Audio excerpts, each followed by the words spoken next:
Tower of God. A trial tournament for advanced players, live stream. The boss has only half its HP left. What an awesome skill combo. The guy told everyone to be quiet. You can't distract Su-bai while he's fighting the boss. Su-bai, as befits a professional gamer, had excellent control of the keyboard and mouse. The fan said his health had dropped to 10%. The protagonist fought the boss effectively, continuously striking him with his sword. The boss laughed and asked, "Does the intruder really think he can defeat me?" The hero declared that if the gods stood in his way, he would destroy them. Today, he would definitely destroy the villain. The hero activated his unique skill and delivered a devastating sword strike. The game was so captivating that everyone watched the battle with bated breath. As a result of his aggressive play, the player Su-bai successfully cleared the 999th floor of the Tower of God. The spectators cheered. Had someone finally cleared this floor of the Tower of God? Who had managed to defeat the final boss? Su-bai was truly too cool. Su-bai believed he had become #1 in the Tower of God. Only he had managed to clear so many floors. Suddenly, the player was attacked, began bleeding profusely, and lost his balance. Su-bai began to shake, his face turning pale. The fans were frightened. What had happened to this guy? Someone shouted that they needed to call the doctors immediately. Su-bai wasn't feeling well. The player stopped showing signs of life. His head slumped onto his chest. The spectators screamed that Su-bai had suddenly died. Could the #1 in this tower really have fallen? Su-bai's consciousness was sinking into an abyss. A voice asked, "Did the intruder really think he could defeat him?" Su-bai was surprised. Who was speaking? The young man wondered. Had he really died? In the conference hall, those present listened to the lecturer's speech. The woman said that since the Tower of God had descended to Earth 10 years ago, it had completely transformed the structure of the Blue Abyss, leading humanity from the age of technology to the age of superpowers. The woman added that since then, people had found themselves in a world filled with vicious monsters, demons, and a multitude of coexisting races. This situation was dangerous, but at the same time, it opened up endless resources and opportunities. Each protected floor of the Tower of God possesses limitless resources. To date, humanity has cleared 99 floors. Thanks to the resources obtained from the Tower of God, human civilization is developing at a breakneck pace. Although 10 years have passed since the beginning of the technological era, quality of life and technology have improved significantly. The woman asked the students if they were ready to enter the Tower of God. Some students shouted that they really wanted to. Su-bai, who was in the auditorium, wondered, where was he? One of the students said that he would obtain an SSS-level translation crystal and become a combat class user. Su-bai thought, could it be that he didn't die? Another student said he was very excited. Finally, they would set foot in the realm of the Tower of God. This country is called Yang Nation. The requirements for entering the Tower of God are very strict. You must be at least 18 years old, and participants must undergo special training at the school. These students had gone through 10 years of diligent training to get into the school. The boy asked, isn't this the game called Tower of God that I used to play? Combat and life classes, as well as work transfer crystals? Could it be that I've been transported to a parallel world where the Tower of God exists? And in this world, only 99 floors have been cleared? Su-bai said that if he was the one who had cleared the 999th floor, then he would amaze everyone here. That would be the highlight of his life. The master told everyone to be quiet. Silence was required. The disciples must prepare themselves and receive their teleportation crystals. They must shatter the crystal to complete the teleportation. The teacher wished them good luck and safe travels. The students began to shatter the crystals and teleport. Su-bai said he was already on his way. The Tower of God must be waiting for him. This time, he would definitely reach the very top and clear every floor. The system welcomed the young man to the Tower of God. Personal information is protected. Data processing is in progress. The system reported that the player was already registered. The young man thought, could he really log into the tower using his previous account? Wouldn't that make him invincible? The system reported a mismatch with the account information. Login error. Data is being erased. The young man was furious. Could the data from his previous account really be erased just like that? The system reported that the data wipe was successful. The account had been reset. The young man was welcomed to the Tower of God. Su-bai said this place looked familiar to him. It was the newcomer's city. Here, new arrivals stocked up on gear and supplies before entering the tower. Su-bai received a message stating that he had been awarded a reward for clearing the 999th floor of the Tower of God. The greatest artifact, the clock of all things. Su-bai wondered what kind of clock this was and why it was called the greatest artifact. In the Tower of God, all items and equipment are ranked by quality. The clock of all things is the greatest artifact. This clock can fully upgrade any item, albeit for a small fee. Su-bai thought the description was vague, but he was a newbie. What could he even upgrade? The guy decided to take a walk around town to start with. He caught the familiar scent of beer and spotted a tavern for beginners. Would the lady from the tavern remember him? As always, the tavern was full of patrons. The The landlady noted that with a 10% stat boost, members of the Yang Nation would have a huge advantage over other countries. More and more newbies are successfully switching from one job to another. Subai thought that since the Tower of God was now real, it couldn't be treated like a game. You couldn't die here because the same thing would happen in reality. The clock of all things detected equipment that could be upgraded, a short sword and armor. Subai realized that even white-level junk could be upgraded here. The guy realized he could upgrade his gear to the legendary level. However, he didn't have enough coins. The young man got upset. He'd completely forgotten that, right here and now, he was a pauper. In that case, he needed to focus on earning coins. In the world of the Tower of God, money is everything. The Tower of God was located on the riverbank. At the foot of the tower was a small village. The tower itself stood on the outskirts of the city. The duration of protection for newbies is 7 days. In the Tower of God, protection for newbies lasts exactly that long. If anyone fails to change their class by that time, they will be expelled from the tower. Thus, the main goal for newbies in the tower is to level up and obtain a class change crystal. Countless newbies are eliminated every year due to failing to acquire a class change crystal. Subai sat down at the bar and addressed the tavern manager. The young man said he had a few cocktail recipes. Was she interested in this information? Subai added, "One of the recipes is called Rare Blood Wine of the Beast." The tavern manager told the young man not to joke like that. The girl handed him a piece of paper and a pen and said that if he was lying to her, she'd smash his head in. Subai noted that his recipes were 100% reliable. Subai wrote down the recipe and said he wanted 5 gold coins for the recipe. No tricks or gimmicks. The manager said she would prepare the cocktail right away. However, if he was lying, this guy was in for trouble. This was a basic recipe. The protagonist knew even rarer, high-class recipes. 5 minutes later, the cocktail was ready. The tavern manager was surprised. Could this really be the beast blood wine? The color resembled a red crystal. It was simply incredible. One of the guests wanted to buy the drink for himself. Another player also wanted to buy it, offering a higher price. The tavern manager shouted for everyone to be quiet immediately. She was keeping this cocktail for herself. No one would dare take it. The girl took a sip, then drained the whole glass. Subai asked the manager what the cocktail tasted like.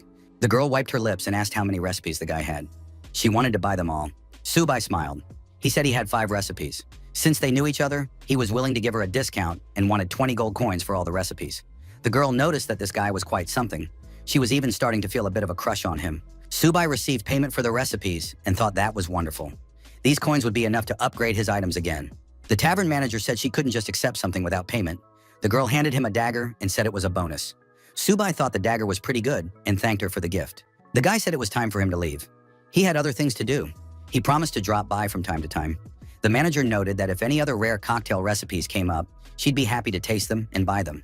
Subai told her she could count on him. It was all for the sake of their old friendship. The manager noted that this guy was quite the smooth talker.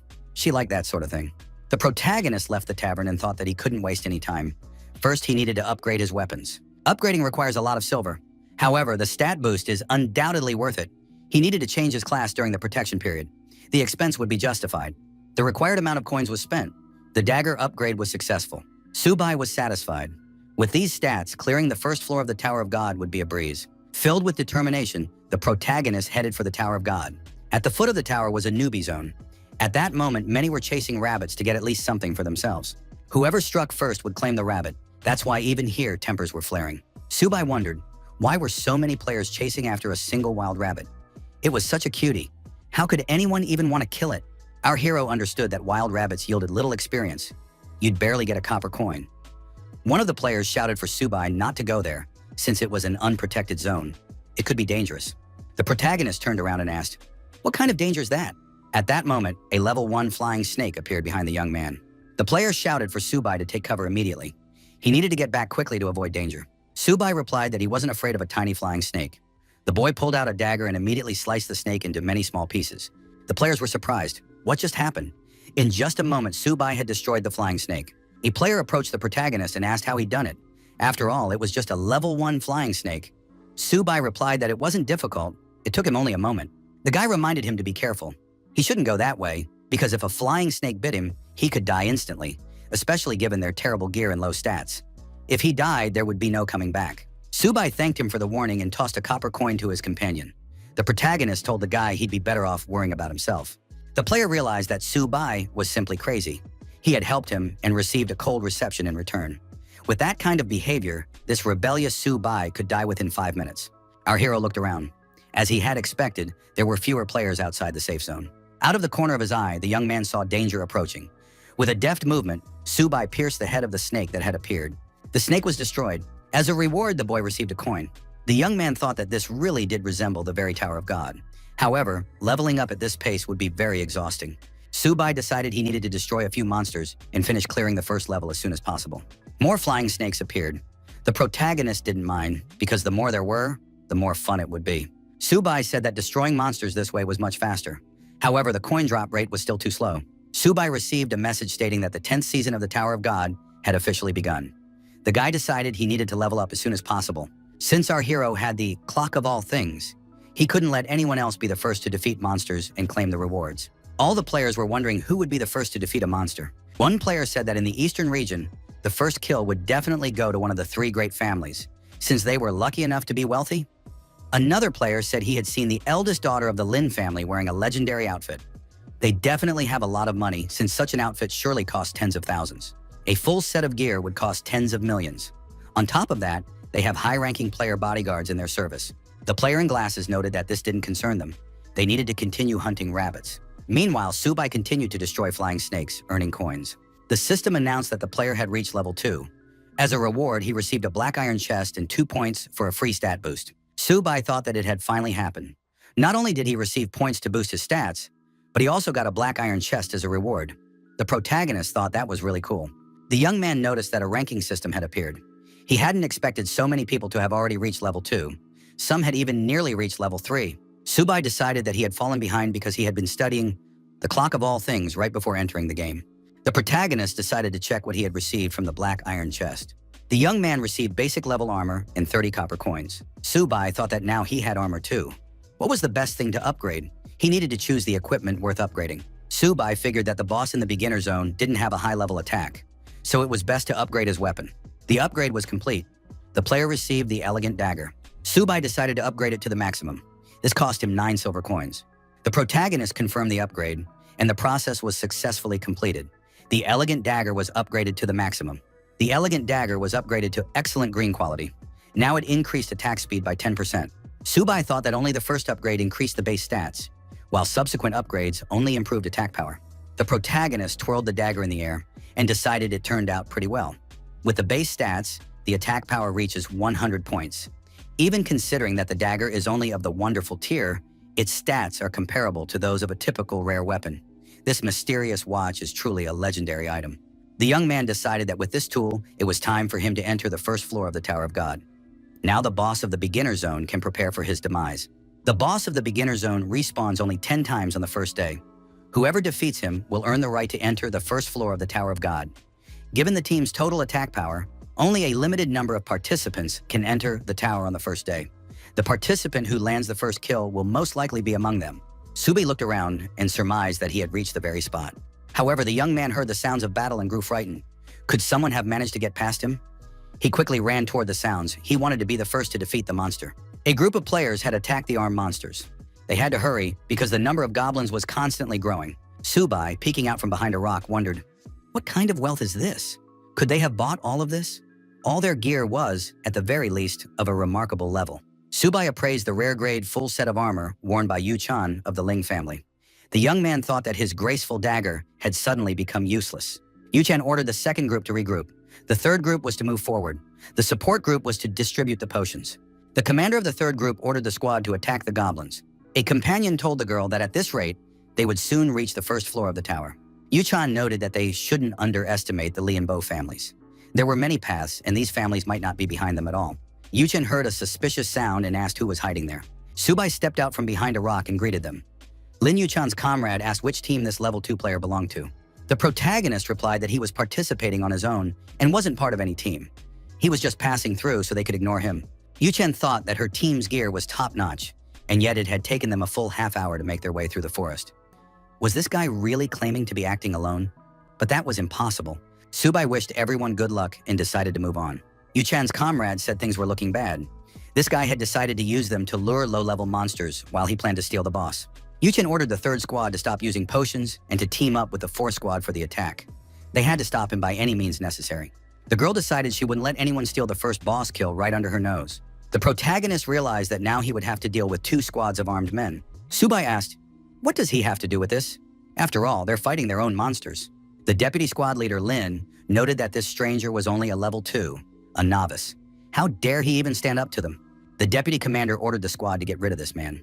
They couldn't let Miss Yu-chan miss her chance for a first kill. Subai thought that in that case, he was ready to play along with them. Arrows flew toward the protagonist. The young man braced himself to parry the attack. The first arrow was deflected with his upgraded dagger. Yu-chan, crossbow in hand, was surprised. Could this guy really have blocked her attack? The warriors rushed to a dangerous distance, swung their blades, and prepared to attack. Subai was confident, but were these guys sure they could defeat him? The protagonist lunged forward and, with a swift movement, delivered a slashing blow to his opponents. The warriors didn't even have time to realize they'd been wounded and were already bleeding out.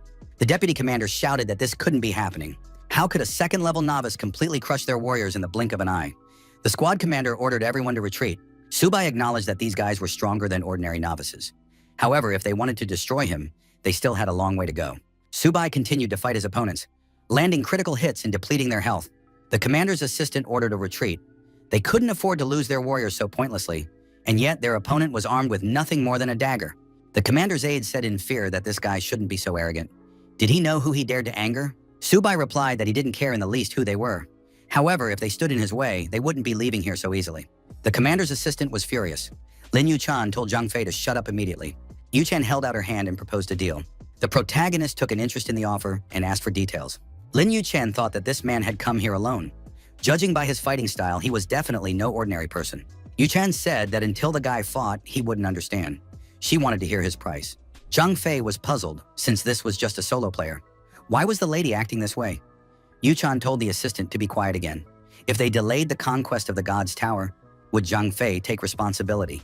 Subai replied that he had made up his mind. He would guarantee there would be no further attacks. In return, these people would have to pay a protection tax based on the number of players, 1 silver coin per person. The guy added that he considered this a fair price. Zhang Fei was indignant again. Was this guy living in a fantasy world? Subai declared that this was the price for their lives. Didn't they agree? Lin Yu-chan said she agreed and tossed the young man 3 gold coins. The rest was a token of friendship. The girl asked the young man to add her as a friend. Subai immediately replied that it would cost 1 gold coin. Yu-chan agreed and tossed the young man another gold coin. Zhang Fei continued to protest, but quietly now. Zhang Fei told his opponent that he was exploiting them. Yu-chan suggested they team up to hunt the boss of the newbie zone. Subai assumed that the first boss in this zone was extremely important to this girl and agreed. However, he had one condition. Subai declared that he would be the leader of this group. Zhang Fei said again that this guy was still living in a fantasy world. After all, they were all elite members trained by the Ling family. Did this guy really think he was worthy of leading them? Subai added that if they wanted to defeat the boss, they had to follow his instructions. If anyone disagreed, they would have nothing in common to discuss. He couldn't allow anyone to slow them down. Zhang Fei told his commander that this guy was a stranger about whom they knew absolutely nothing. He couldn't be trusted. Lin Yu-chan noted that she agreed to move together, but as for leadership, that was out of the question. Subai turned around and replied that in that case, they should forget the whole thing. Maybe they'd meet again in the future. Lin Yu-chan asked if Subai was sure he didn't want to reconsider the terms. She could give him 100 gold pieces. The protagonist remarked that the reward for the first destruction was worth more than 100 gold pieces, so there was no point in wasting his time. Zhang Fei remarked that this guy thinks he's better than them. His goal is to break the world record for the first kill. Lin Yu-chan thought he was just a solo player.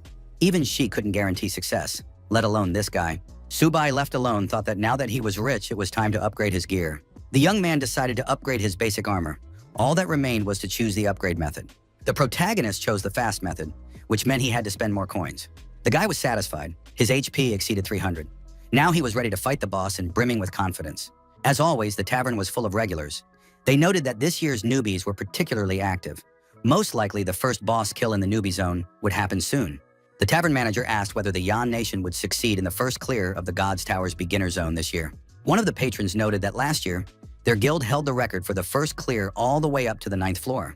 However, on the top floor, they were overtaken by a powerful newcomer from the Bacon Nation. He had an SSS rank profession. If there's even one SS rank talent this year, they'll be in luck. Subai, running past low-level monsters, decided he needed to hurry. This time, he was the one who had to make the first clear. Subai heard a loud noise ahead and was startled. Could someone have overtaken him? Subai sensed a strange scent. It was the scent of energy concealment powder. Energy concealment powder hides the user's scent only from ordinary monsters. It doesn't work if the monster's level far exceeds the user's. Subai realized this was a low-level version of energy concealment powder. Lately, there had been a lot of rich people around, since this powder cost millions. On their way to the boss, a group of players was fighting the monsters blocking their path. Su-bai joined the fight. Fortunately for our hero, these players hadn't reached the boss yet. Otherwise, he would have had to wait a whole hour for him to respawn. One of the players asked Brother Wang if they should stop the newly arrived player. Wang replied that it wasn't worth it. He was just a lone player. This was Wang Zixi, the legitimate son of the Wang family, one of the three great families of the eastern region. Li Weijun, the legitimate daughter of the Li family, one of the three great families of the eastern region, said that this guy was a fool who didn't know his place. How dare he hunt for something that didn't belong to him? The players were surprised. Was this guy really going to attack the boss? Su-bai, leaving the fighters behind, approached the boss and threw a dagger at him. The boss was struck in the chest by the dagger, growled menacingly, and rose from his seat. It was the Goblin King. Su-bai said that the boss could attack. A player asked Wang Zixi what they should do. Should they follow this guy and steal the boss? Zixi replied that this guy wasn't a threat since he was solo. The boss would crush him in a second. Li Yuezhan added that he was just trash who didn't value his own life. The boss swung his club, but Su-bai managed to dodge to the side. The protagonist noted that he had come back specifically to deal with this monster. The Goblin King roared loudly as he hadn't expected his opponent to dodge his blow. Su-bai told the Goblin King to prepare for his demise. His screams wouldn't change a thing. Our hero landed a critical hit that reduced the boss's HP, after which the young man dodged and leaped aside. The Goblin King began to bleed out. Su-bai ran back to a safe distance. The boss attacked again. Su-bai dodged to the side once more.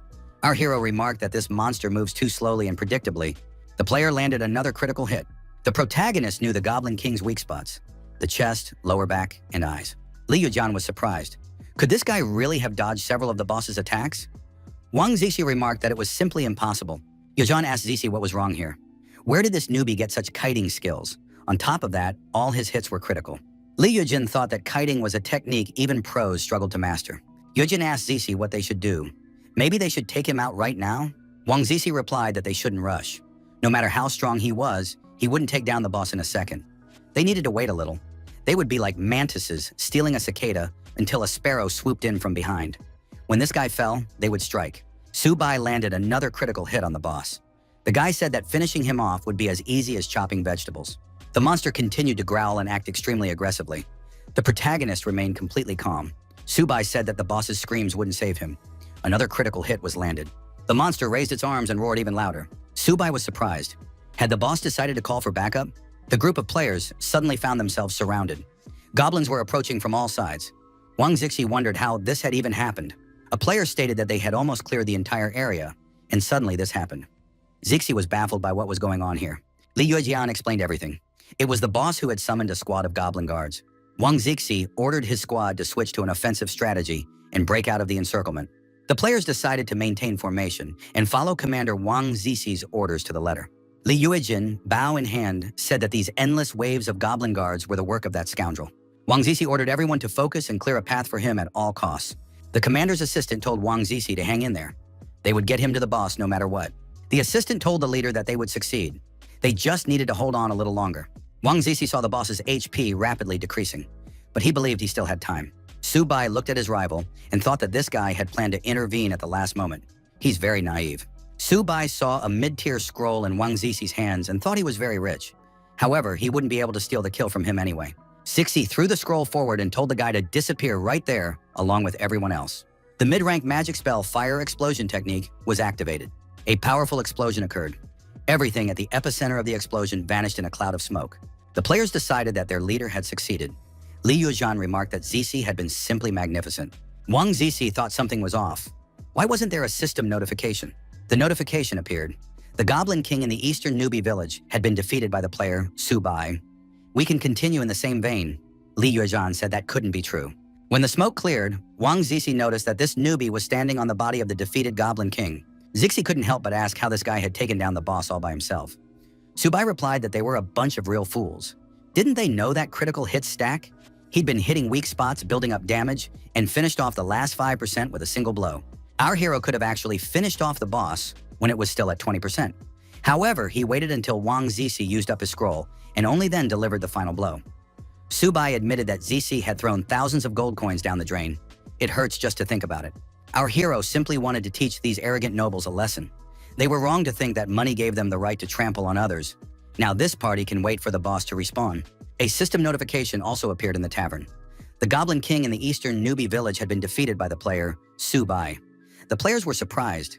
Could there really be a Sioux family in the East? A tavern patron was surprised. For the first time, the first kill hadn't gone to any of the top 3 families. Since this guy had claimed the first kill, he was definitely no ordinary player. Could he be a hidden heir of a powerful clan? The girl checked the information and was surprised. Could it really be Subai? But how could he have bypassed the top families? The young man suggested that it was just a namesake. Li Yuchan and Zhang Fei also said that was impossible. Yuchan ordered her soldiers to move immediately to the assembly point. Li Yuzhan asked Wang Zizi what they should do now.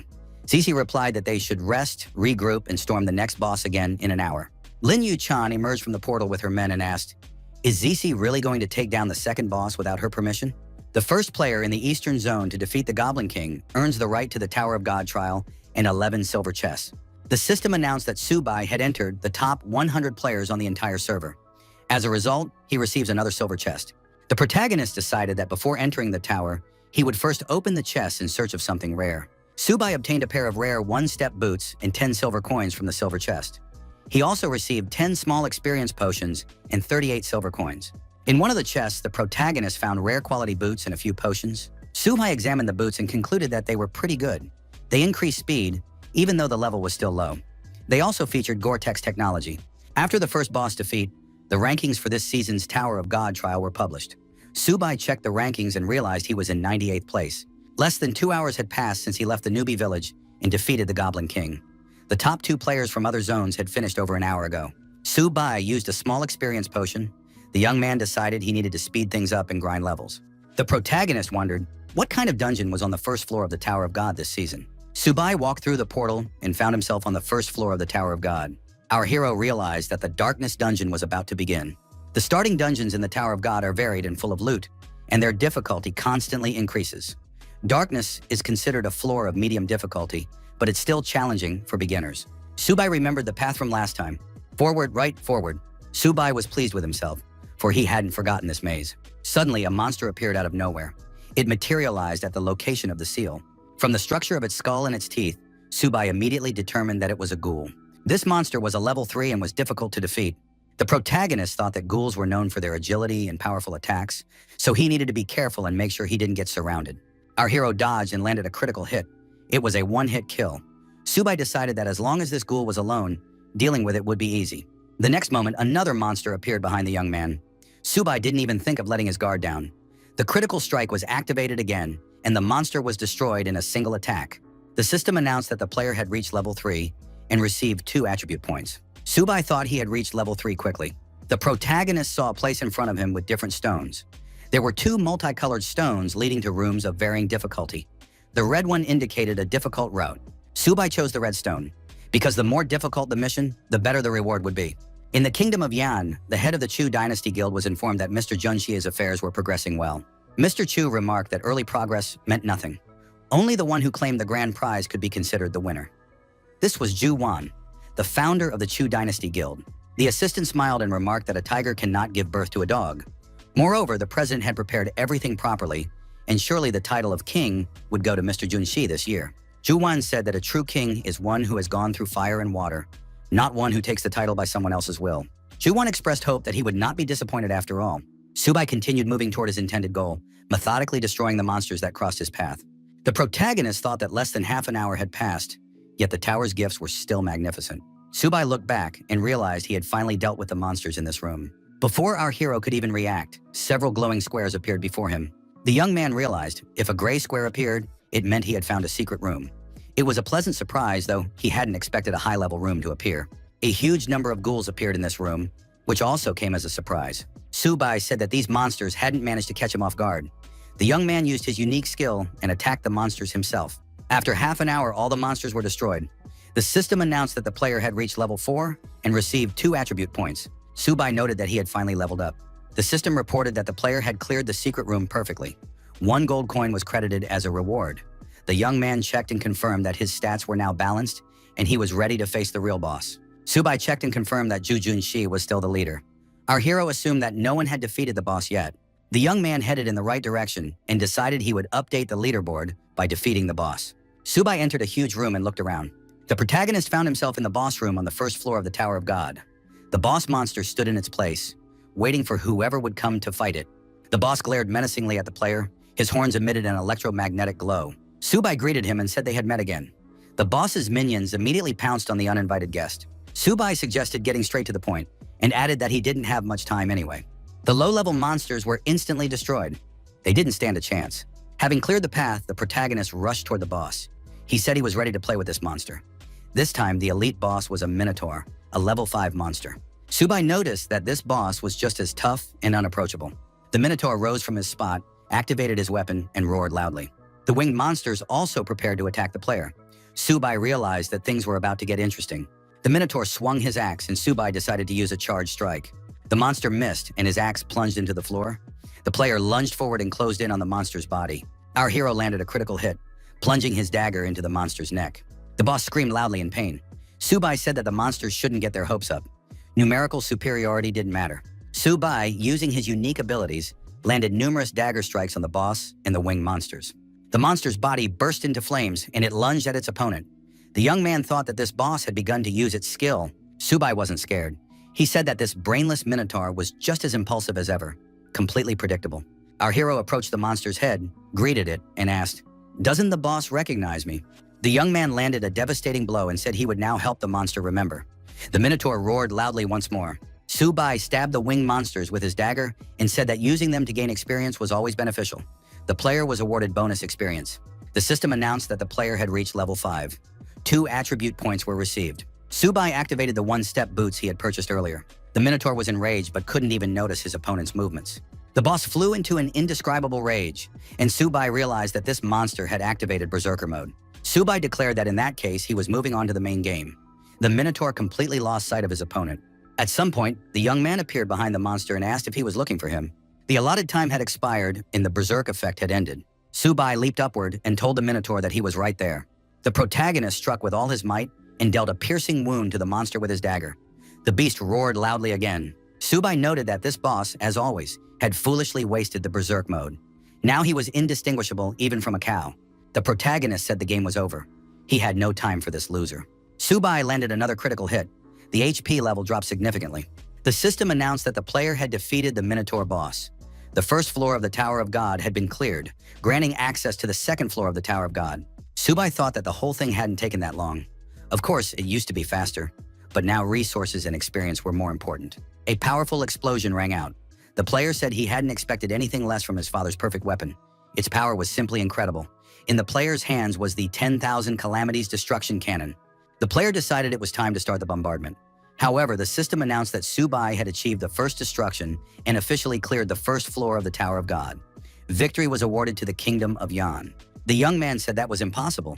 How could he have cleared the first floor in less than an hour? He must have been cheating. The other players also couldn't understand how it was possible to finish in such a short time. Were newbies really that strong these days? Where could such a terrifying newbie have come from in the Kingdom of Yan? Everyone was abuzz with this news. Juwen also couldn't believe that someone had cleared the first floor so quickly. Who was this person?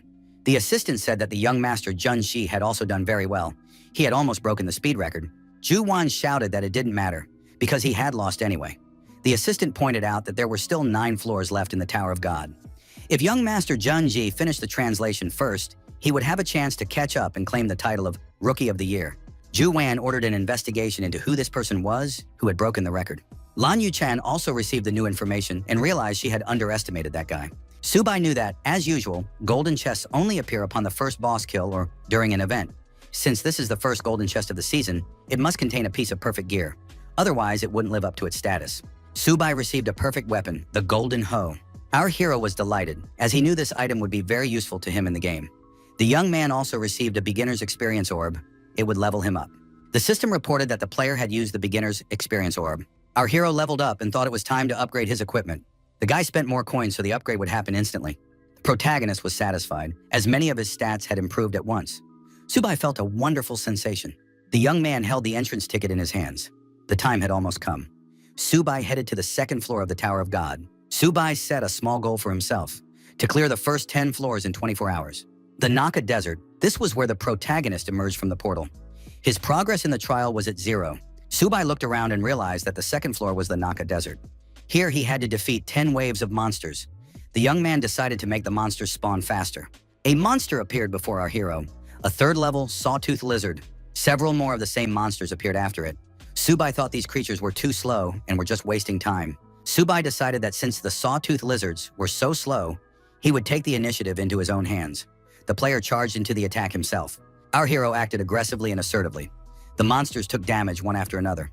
After a short time, the monsters were destroyed by critical hits. Subai was pleased with himself, having finished the fight in less than 2 minutes. Now there were many more sawtooth lizards. Subai decided he needed to speed up even more. The young man activated the step forward skill. His movement speed increased significantly. The protagonist decided to break all the records from his past life. The boss room on the second floor. Subai said he was ready to play with a little wolf cub if it didn't want to die meekly. Subai dealt with the boss very quickly. Its HP rapidly dropped to 0. The system announced that the boss had been defeated. The second floor of the Tower of God has been cleared. An entry ticket to the third floor will be issued. Subai received another chest. Inside was the perfect equipment, combined lilac gold armor. The armor was level 5 and provided a healing effect every 5 seconds. The protagonist thought that, as expected of perfect armor, everything looked very high quality in its glow. In reality, this armor cost a pretty penny. Subai even felt a bit out of place. However, under its glow, everything really did look very high quality. Subai used a beginner's experience orb.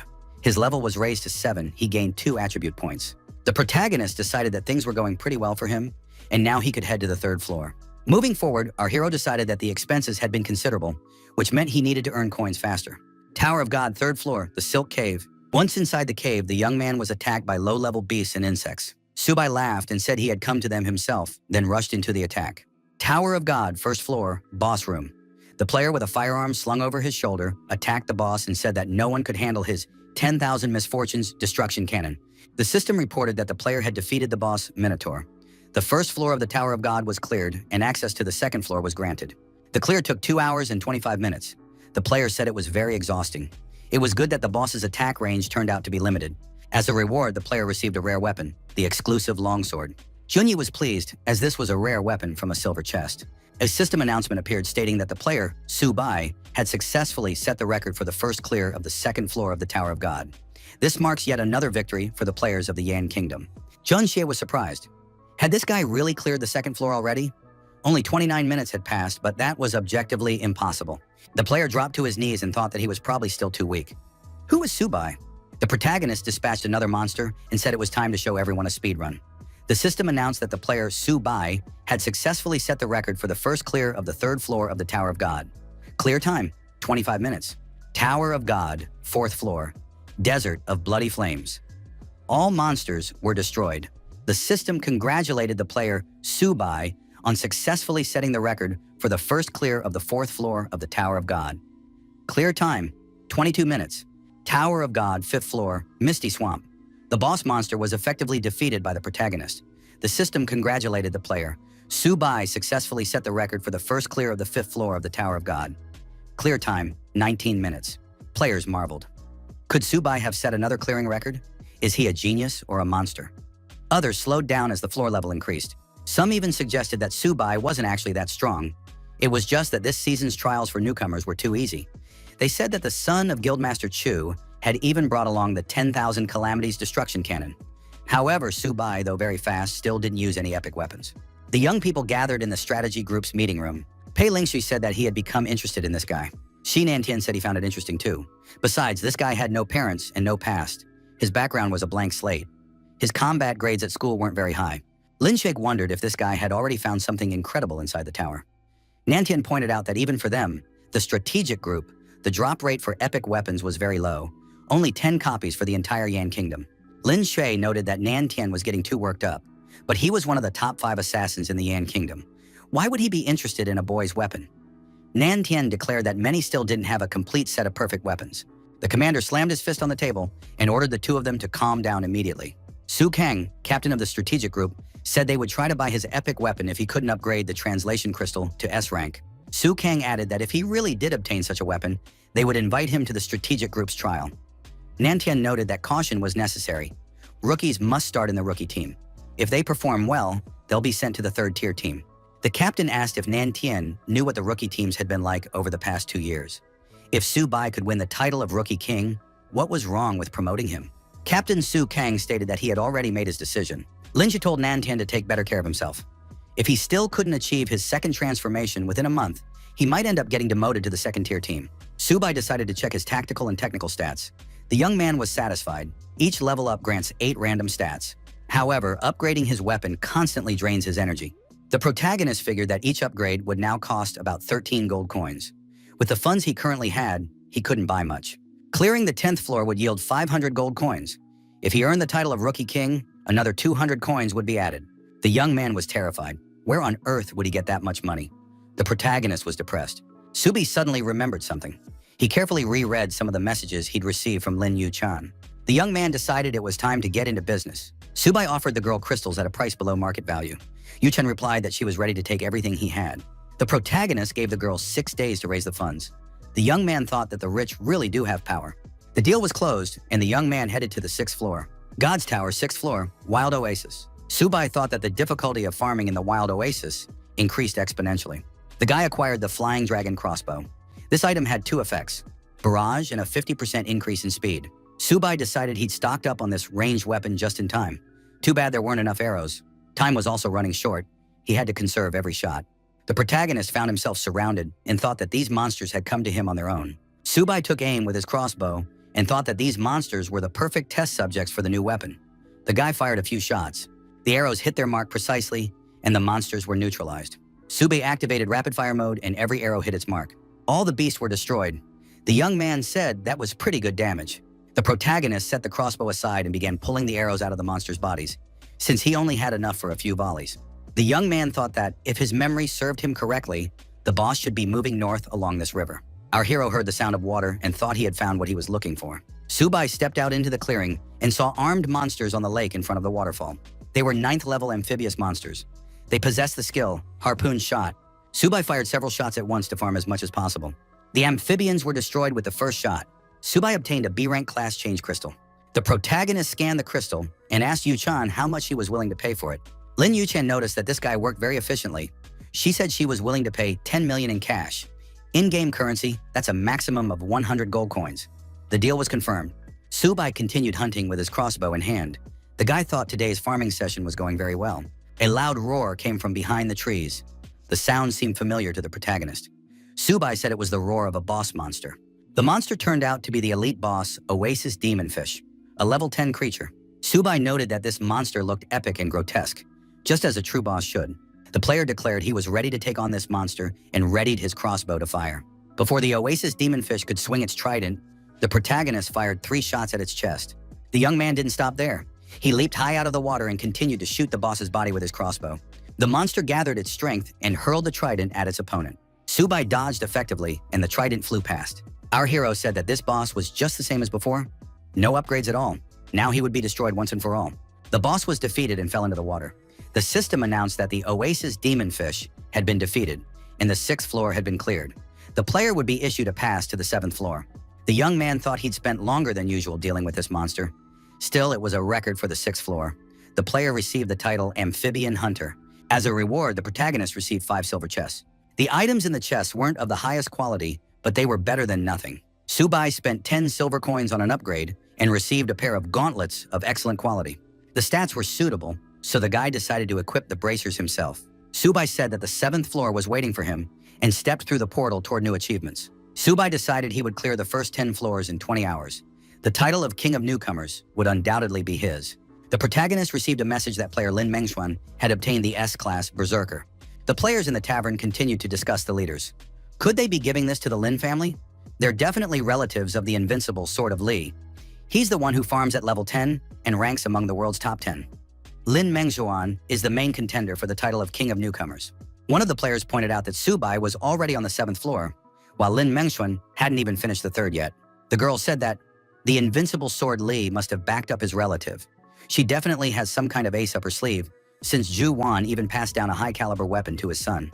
Zhu Jungxi was angry again. Who was this guy who had climbed to 1st place? Because of him, Jungxi had been forced to slip down to 3rd. Zhu Jungxi thought that as soon as he reached the 5th floor, he would show everyone who was the strongest here. Tower of the Gods, 7th floor, Gloomy Castle. The protagonist engaged in battle with yet another monster. Subai landed a crushing blow and called this monster Old Ruins. The young man remembered the boss's weak spots on its back well. Tower of the Gods, 4th floor, the Desert of Red Flame. Lin Mengxuan fights the monsters effectively, gripping her 2-handed sword tightly.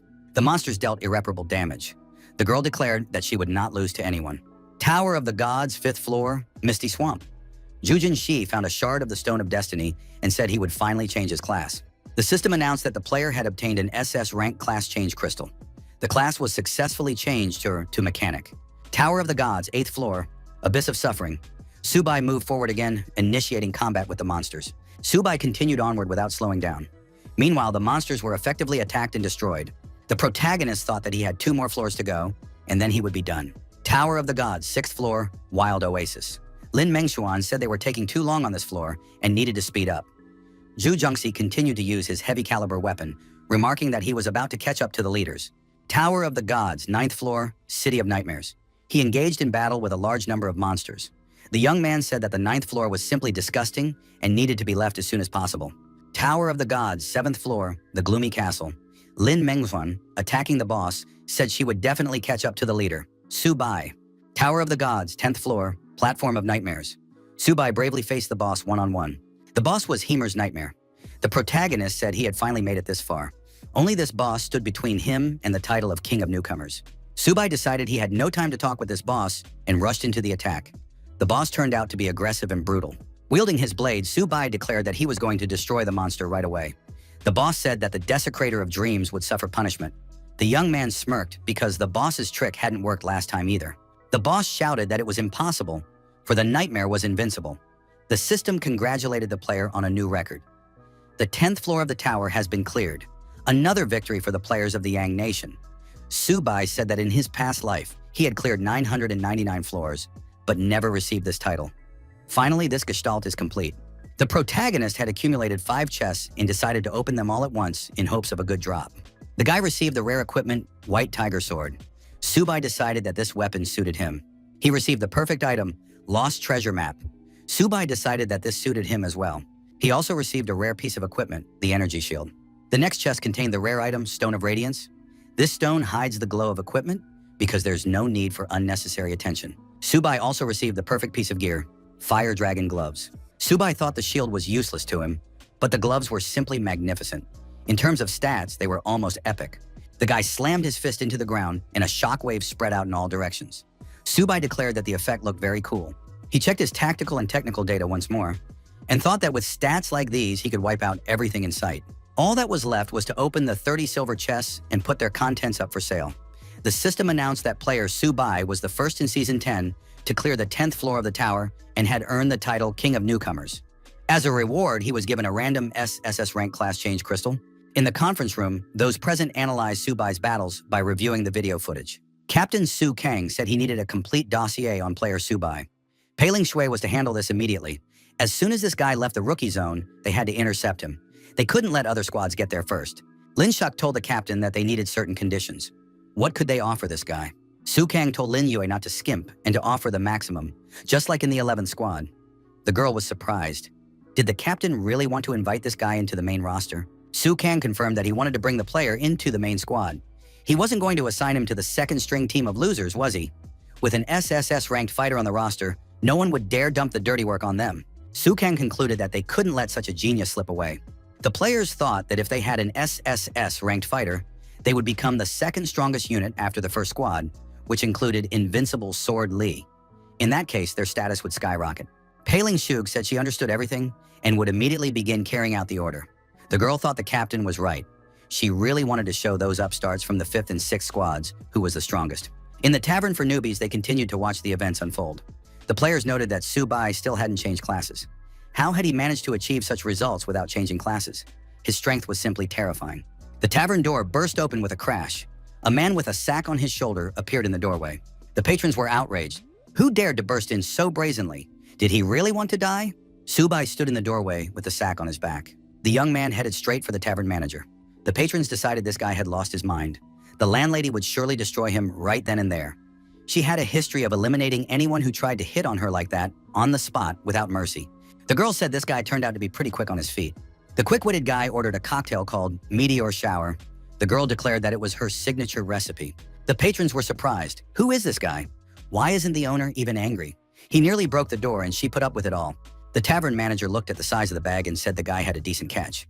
The young man noted that this wasn't surprising. She was of the beast folk race after all. She'd even sensed that. The girl noted that flattery wouldn't help him get a lower price. She wanted 1 gold coin per glass and warned that she didn't serve on credit. The player downed the Starfall cocktail in 1 gulp.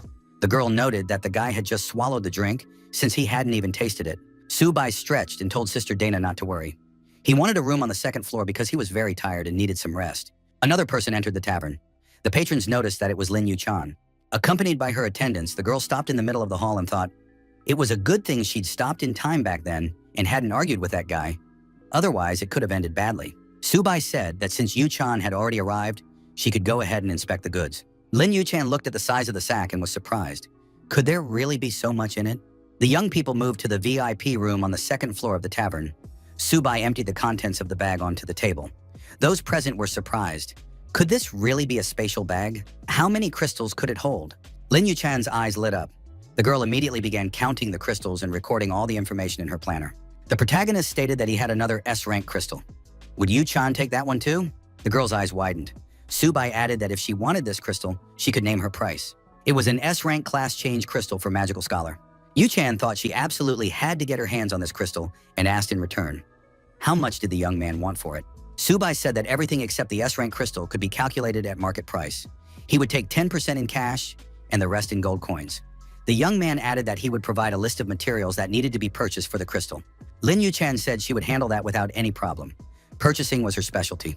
Subai handed over the list, and the girl told her assistant to start the purchases right away. The protagonist moved on to the topic of the S-crystal. How much was Yu-chan willing to offer for it? After a moment's thought, the girl replied that she was willing to pay 2 billion in cash. Subai was terribly surprised. Could this crystal really be that expensive? Yu-chan noted that S-rank crystals were goods that couldn't be bought, even with money. 2 billion was actually a bargain.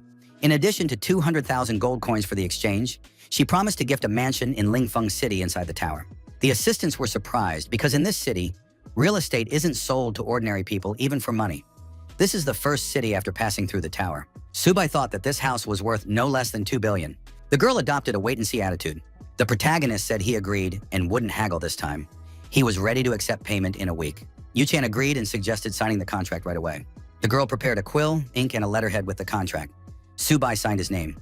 The young people sealed the contract with a handshake and told each other that they were pleased to do business. The girl got the crystal and beamed with happiness. Subai asked if she had anything else to say. Yu-chan added that the whole world knew. Subai had mined an SSS rank crystal. If he wanted to join the Ling Corporation, they would always be happy to have him. The protagonist replied that he would decide on that later. At this stage, he had no plans to change classes. Lin Yu-chan asked why. Wasn't he afraid someone would try to take it away from him? Subai replied that there was no need to worry about that. He had his own plans. The young man waved his hand and said he was tired and wanted to rest. The guests had never seen Miss Lin be so polite before. Could this guy really be Subai? Most likely it was someone else, since Subai had cleared 10 floors. He wouldn't be walking around in a newbie's outfit. The players did indeed recognize this guy as the one who had cleared 10 floors. It was strange that he was wearing such clothes. He was probably just hiding his identity to avoid publicity. Dana thought that because of this, Subai had brought her entire business to a standstill. She definitely needed to deal with him. The tavern manager opened the door to the room and saw a young man sleeping on the sofa, fully clothed. Dana entered the room and thought the guy had hidden here from prying eyes. The tavern manager nudged the young man with her foot and told him to wake up. Subi rubbed his eyes and asked how Dana had ended up there. The girl leaned in and said that because of this guy, her entire business had come to a standstill. Either he would solve this problem right now, or she would solve the problem with him. Subai pulled gold coins out of his pockets. The guy tossed the coins in front of the girl and asked if that would be enough to settle the matter. Dana took the coins and said that, of course, it would be enough. She would handle the problem herself. Subai warned Dana to avoid bloodshed. The girl replied that she wasn't some kind of maniac. The protagonist said he had a business proposal for the tavern owner. Dana asked, does this guy really want to offer another cocktail recipe? How many more recipes does he have up his sleeve? Subai took a crystal out of his pocket and showed it to the girl. Dana declared that this guy was a real monster. How did he manage to extract an SSS rank crystal? The young man declared that he wanted to begin the trial of the gods. Dana was surprised. How did Subai even know about the trial of the gods? Our hero had gone through this trial more than 100 times in his past life, so he couldn't help but know. The young man replied that it didn't matter. The girl just had to say whether he was suitable. Dana stated that this very crystal served as the pass to the trial of the gods. The only reward was a crystal of a unique hidden class. Dana asked if Subai was sure he wanted to take the risk. If he agreed, this stone would vanish from his hands forever. He would have only one attempt. Subai said he wouldn't change his mind. The girl said that if the guy was eager to try, she wouldn't stand in his way. The protagonist remarked that he was resilient. he wasn't so easily destroyed. Dana clenched her fist and shattered the crystal into pieces. She said that in that case they would begin. The trial of the gods was activated. A magic circle appeared beneath the girl's feet. Dana warned him that it wasn't too late to change his mind. Subai was surprised. Since when had the girl become so talkative? Dana pushed the boy and he fell inside the magic circle. At that very moment, the floor beneath the young man's feet vanished, and he fell into the abyss. As he fell, the young man shouted, "Not again!" Dana was surprised. What did again mean? Why did this guy seem so familiar to her? Subai fell onto a large stone slab. There was molten liquid surrounding the stone. The young man sat up and said that the trials of the gods felt familiar. He, Subai, had returned. The young man checked his status window. As expected, everything was exactly the same as in his past life. His inventory and equipment slots were locked. All buffs were temporarily disabled. The restrictions would be lifted after the trial was completed. Subai got to his feet and set off in the designated direction. The young man thought that, judging by the underground river, these were all heroes who had supposedly passed the trials. It sounds contradictory, but that's exactly how it is. The young man was here for the very same reason that made them heroes. Subai opened the system window. He really didn't have any bonuses and his inventory was locked. At least the golden pickaxe was still available. Subai grabbed the pickaxe. He knew a wave of grave demons was about to close in on him. He had to prepare for battle. The protagonist's current stats were higher than when he had gone through this in his past life. If he lost now, it would be a real disgrace. The arena was small, he couldn't fall into the lava. Elite type level, 10 grave demons emerged from the darkness and prepared to attack the stranger. Subai thought that there were more and more of these monsters. He couldn't delay. The young man launched his own attack. Every sword strike hit its mark. The monsters fell, slain, and vanished into the fiery lava. The protagonist thought the damage output was a bit weak. That meant he needed to work harder. The system kept a meticulous tally, recording the demons destroyed and the points accumulated. Another monster was destroyed, and the points pool was replenished with additional stat points. The young man used the Steel Slash technique. In addition to that, there were techniques like Aura Wave, Piercing Strike, and other moves that significantly boosted the player's combat power. The protagonist thought that if he hadn't known these techniques, he wouldn't have been able to pass the trial even with his experience fighting monsters. Subai was extremely pleased with himself, for he had already accumulated 100 points and earned a chance to recover. The tavern manager shouted loudly at the patrons. No one was to go beyond the second floor. Otherwise, she would shoot at the thieves. Dana added that Subai wasn't there. His SSS rank crystal had turned to dust. You could search for that guy all you wanted, but it wouldn't help. The players refused to believe that the crystal had been shattered. Dana said she had crushed the crystal with her own hands. If anyone didn't believe her, they could stick their head out and see if she had enough strength to crush their skull. In the guild meeting hall, they carefully examined the document provided by the player. The assistant informed the commander that a disaster had occurred. Dana from the tavern had crushed Subai's SSS crystal. Those present thought Dana couldn't be lying. After all, she was an NPC. Captain Su Kang was in despair. How could this guy have lost such an important crystal? Nantian reminded them that, in his opinion, this guy wasn't even fit for the first squad. Now it was clear he was useless. Pei Ling wondered what Nantian was even doing here. Nantian was surprised. Could it be that Ling Hui had taken a liking to this guy? The captain said that now was not the time to argue. After all, their SCS crystal had disappeared. Ling Shui pointed out that she wasn't the one who had crushed the crystal. Su Kang ordered the tower to be placed under guard. As soon as this guy leaves the newbie zone, he must be caught on the spot. Nantian asked why they should catch him, since they couldn't force him to make a new SSS crystal. Su Kang reminded them that this guy had broken the world speed record. That meant he had a special technique. That meant a year from now, he'd be able to make a new SSS crystal. Pei Ling Shu smiled and said that the captain was a true genius, smarter than everyone else put together.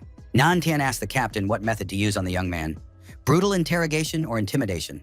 Su Kang was surprised. Could it be that Shi Nantian was some kind of thug? The captain said he would use gold. He would spend all the money in the world if necessary, but he would extract this technique from the boy. It was critically important for the future of the Yang country. The Trial of the Gods, Round 1. Subai fought monsters and offered them a taste of his blade. The system reported that the first round was complete. The young man breathed a sigh of relief. It had taken him 10 hours. The protagonist understood that this was only the first round. 9 more lay ahead. He needed to slay 1 million monsters and reach the SSS rank. So far, only 11,000 monsters had been destroyed. There was still a lot of work ahead. The system announced the start of the second round. All stats had been restored. A wave of demons was attacking again. Subai thought he could continue now that his health had been restored. The end of the beginner period was approaching. He needed to speed up. Insect monsters appeared out of nowhere. The young man thought that if they stung him, he might start bleeding.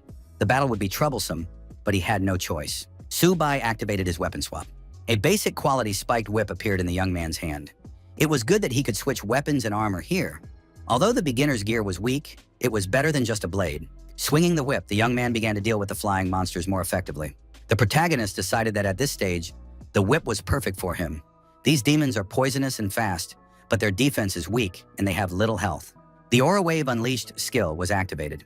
Over the course of 12 hours, a total of more than 250,000 insect monsters were destroyed. After a while, the young man breathed a sigh of relief. All the monsters had been destroyed. Subai changed weapons again. A spear appeared in his hand. The protagonist thought he had performed well at this level. The number of demons destroyed matched the stated goal. Subai decided to continue. The recovery process was initiated. The third round was reached and all stats were restored. A wave of magic goblins was approaching. Subai activated his weapon swap. A bow appeared in his hand. The protagonist realized that the magic goblins would attack from a distance. A short bow was ideal. He could fire arrows indiscriminately. The goblins lined up in a staggered formation and prepared for a ranged attack. Subai began firing arrows with precision. The monsters tried to retreat, but the protagonist's arrows caught up with them. Subai noted that when it came to speed, he was always up to the task and feared no one. Subai dodged the goblins' attacks thanks to his teleportation skill. Tower of the Gods, 10th floor, Platform of Nightmares. Lin Mengshuan is effectively dealing with the monster. The system congratulated the player on clearing the 10th floor of the tower. The completion time was 40 hours. The girl realized she had only come in second place. Because of this, she had some questions for Subai. The 6th day of the rookie trials. Downtown. Players and other townspeople listened intently to the news report. The players said that history was repeating itself. In the past 2 years, the city of Yang had started off strong, but fizzled out by the finish.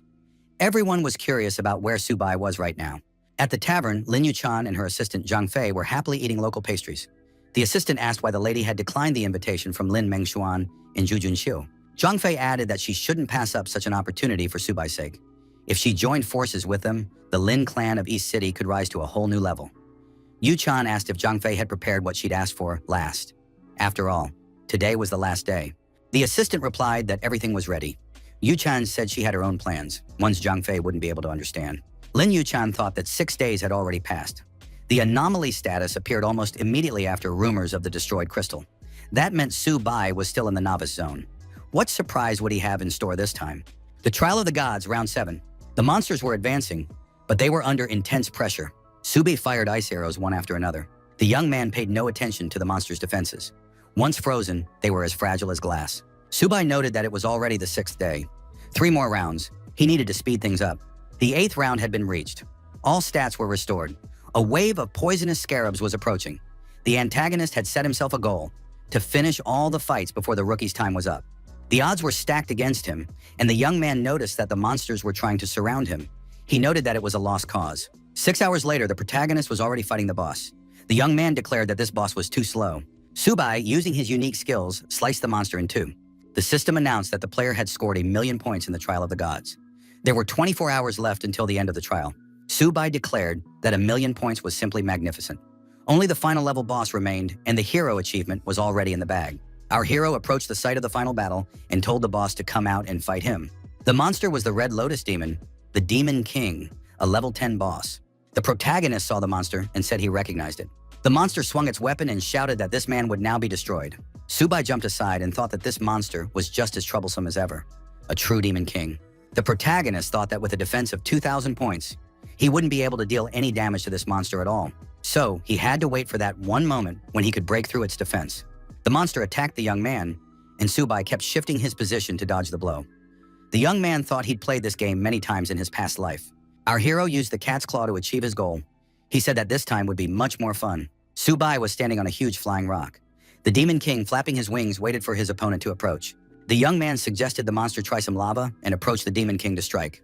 The monster screamed that he would tear this man to pieces, but the protagonist wasn't scared and kept getting closer to his opponent. Subai promised to avenge all the heroes that this Red Lotus Demon had destroyed. Subai leaped high into the air and aimed 3 arrows at the monster at once. The arrows hit their mark, and the protagonist continued his all-out assault. Our hero declared that if he could break through this monster's defenses, it would be instantly destroyed. The young man switched weapons and continued his attack, using his sword. He declared that it was time to finish this monster off. The system announced that the player had passed the Trial of the Gods, scoring over 1,000,000 points. The requirement for obtaining the Soul Hidden class had been met. As soon as the points were exchanged, the Hero Superclass could be obtained. Subai said that this class was off the charts, higher than any OSS rank. In his past life, it was only thanks to this class that he had cleared all 999 floors. The protagonist declared that he wouldn't rush to switch. First, the young man decided to check whether the legend of the golden hoe was true. Subai threw the hoe down from the cliff. The young man knew that according to legend, this tool had the ability to copy objects. The protagonist thought the hoe had simply vanished. Now it was gone. However, the legend turned out to be true. Two glowing orbs of different colors appeared.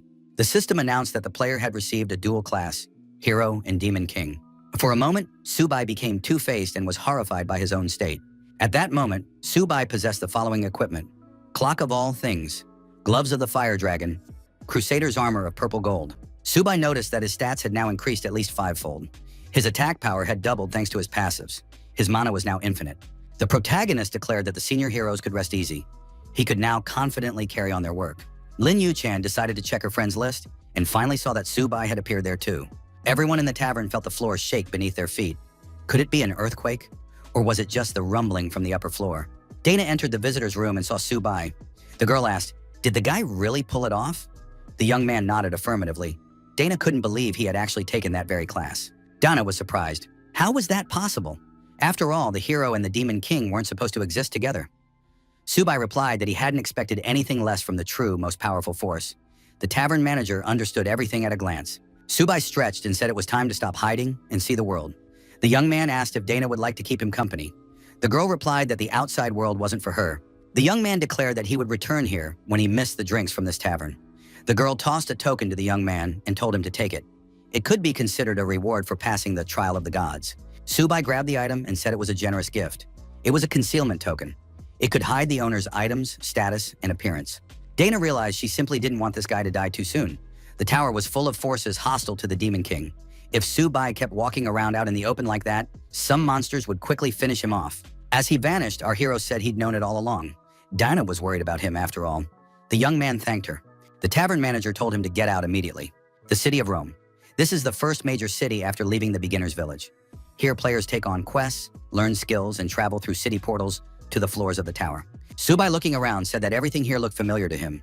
The young man thought that he had finally returned. A group of people appeared before our hero. Subai thought they had found him too quickly. Lin Yu-chan said that she had finally found him. Why had Subai been offline for so many days? Yu-chan invited our hero to come inside and make himself comfortable. Subai replied that he wouldn't say no. The guy thought that the Lin family didn't skimp on anything. They had opened a luxurious private club right in the center of Rome. Subai told the girl she could count it. He had found almost everything on the list. Yu-chan noted that Subai worked quite quickly. The girl added that, minus the 3,000 gold spent on purchasing materials, the remaining 17,000 were here. Yu-chan asked what the guy's current class rank was. The protagonist was surprised. Why did she need to know that? Yu-chan clarified that she wasn't trying to pry into his secrets. It was just that rumors were circulating that Subai had lost his class change crystal. A lot of mud was being slung at the young man online. The protagonist was surprised. How did they know the crystal was gone? Lin Yu-chan surmised that Dana, the owner of the newbie tavern, had let slip that she had personally crushed it. Subai admitted that Dana hadn't lied. The crystal was indeed gone. Yu-chan was surprised. Why didn't the guy look upset or at least angry? Lin Yu-chan surmised that Subai was an exceptional person, a true elite. That's why he didn't care about the XSS crystal. The girl thought, if this guy is so calm, then he might have another crystal just like it. Subai replied that having just one SSS crystal wasn't a problem. The protagonist told Yu-chan to speak plainly. What does she want? The girl replied that she wanted to invite the guy to join the Lin Guild. In that case, they would farm bosses together. Subai thought it was a logical suggestion. After all, once you leave the beginner zone, the game's difficulty spikes dramatically. Looking for allies is standard practice. The young man replied that he wasn't opposed to the idea, but he wouldn't be joining a guild. He offered to guide Yu-chan through the first 5 floors. The group needed 5 mages with high damage output. Lin Yu-chan was surprised. After all, usually a raid of 20 people is assembled to clear a floor. Was Subai sure that the 5 of them could handle it? The protagonist said she didn't have to believe him. The reward for records was smaller anyway than for a first kill. He wasn't particularly interested in that. Yu-chan said she wasn't refusing. She was just surprised. The girl asked when they could start, and she also wondered if they could add the Lin Guild prefix to the group's name. Subai replied that he didn't care either way. They'd start tomorrow because he still had things to do today. Zhongfei's assistant pointed out that this guy doesn't have an SSS crystal. Does the lady really believe he can lead them to a record? He looks like a total con artist. Yu-chan pointed out that as a rookie, he had single-handedly taken down 4 people like Zhongfei. If they had gone all the way back then and become enemies, they would have been stuck in the rookie zone forever. Yu-Chen ordered her assistant to find 4 B-rank mages. Zhangfi harbored a personal grudge against the protagonist and decided he would destroy this guy. The city lord's residence. Subai heads straight for the central gate. A passerby asked, "Has this guy really had enough of living?" Subai received information that Wu Tai was standing before him. The protagonist asked, "Why is this guy blocking my path?" Wu Tai stated that one cannot break into the residence. The guards would spear him in a second. Our hero confided in his companion that he knew the only way to get inside. He had to become strong enough. The guard warned that the Lord was currently at the training ground. Wu Tai and his friends were surprised. Had this guy really managed to enter the Lord's residence? The guards led our hero to the training ground. The protagonist saw the captain of the guards training diligently. It was Orlando Mullen, a level 180 Earth mage. Next to him stood the Lord of the City of Rome, Black Rian, a level 200 great swordsman. Subai thought he was in luck. He had stumbled right into the famous training cutscene. Here one could learn rare skills for free. A guard told the hero to wait a moment. The city lord and the captain of the guards were currently sparring. The protagonist decided to take advantage of the opportunity and study all the skills on offer. He also acquired the Orlando skill. 10 minutes later, the training session was over. The protagonist had only managed to learn the very first skills. The guard reported to the city lord that the hero was waiting for him. Black Rian asked the protagonist if he could take a look at his badge. Subai provided the necessary proof, and the city lord, along with the captain of the guards, knelt and greeted the hero. Black Rian hadn't thought that a hero would actually appear again after 100 years. Subai was surprised. What did the words "again after 100 years" mean? The protagonist recalled that in his past life, the Lord had said the same thing. Black Rian explained that according to legend, every 100 years an adventurer bearing the title hero appears in the tower. This hero will destroy the darkness and lead the city to dawn. Subai wondered, why are legends always so vague? Subai suggested leaving the legends behind. The young man said he had come here to receive quests. Were there any available? Black Rian told the hero that his dog was lost. Could the young man find it? 10 gold coins would be offered as a reward. The hero was indignant. Did the Lord really think he was a beggar? The captain of the guards stated that if the hero wouldn't mind, he had a few tasks. Skill points or basic books would be given as a reward. Orlando Mullen felt that asking the hero to look for a dog was truly an insult. The mage Orlando Mullen suggested gathering 200 skull flowers. The reward would be 10 skill points. The mage also suggested gathering 1,000 skull souls. The reward would be 10 skill points. The protagonist thanked the captain for his respect. Lord Rome said he had remembered. He also had a suitable quest. The Great Swordsman.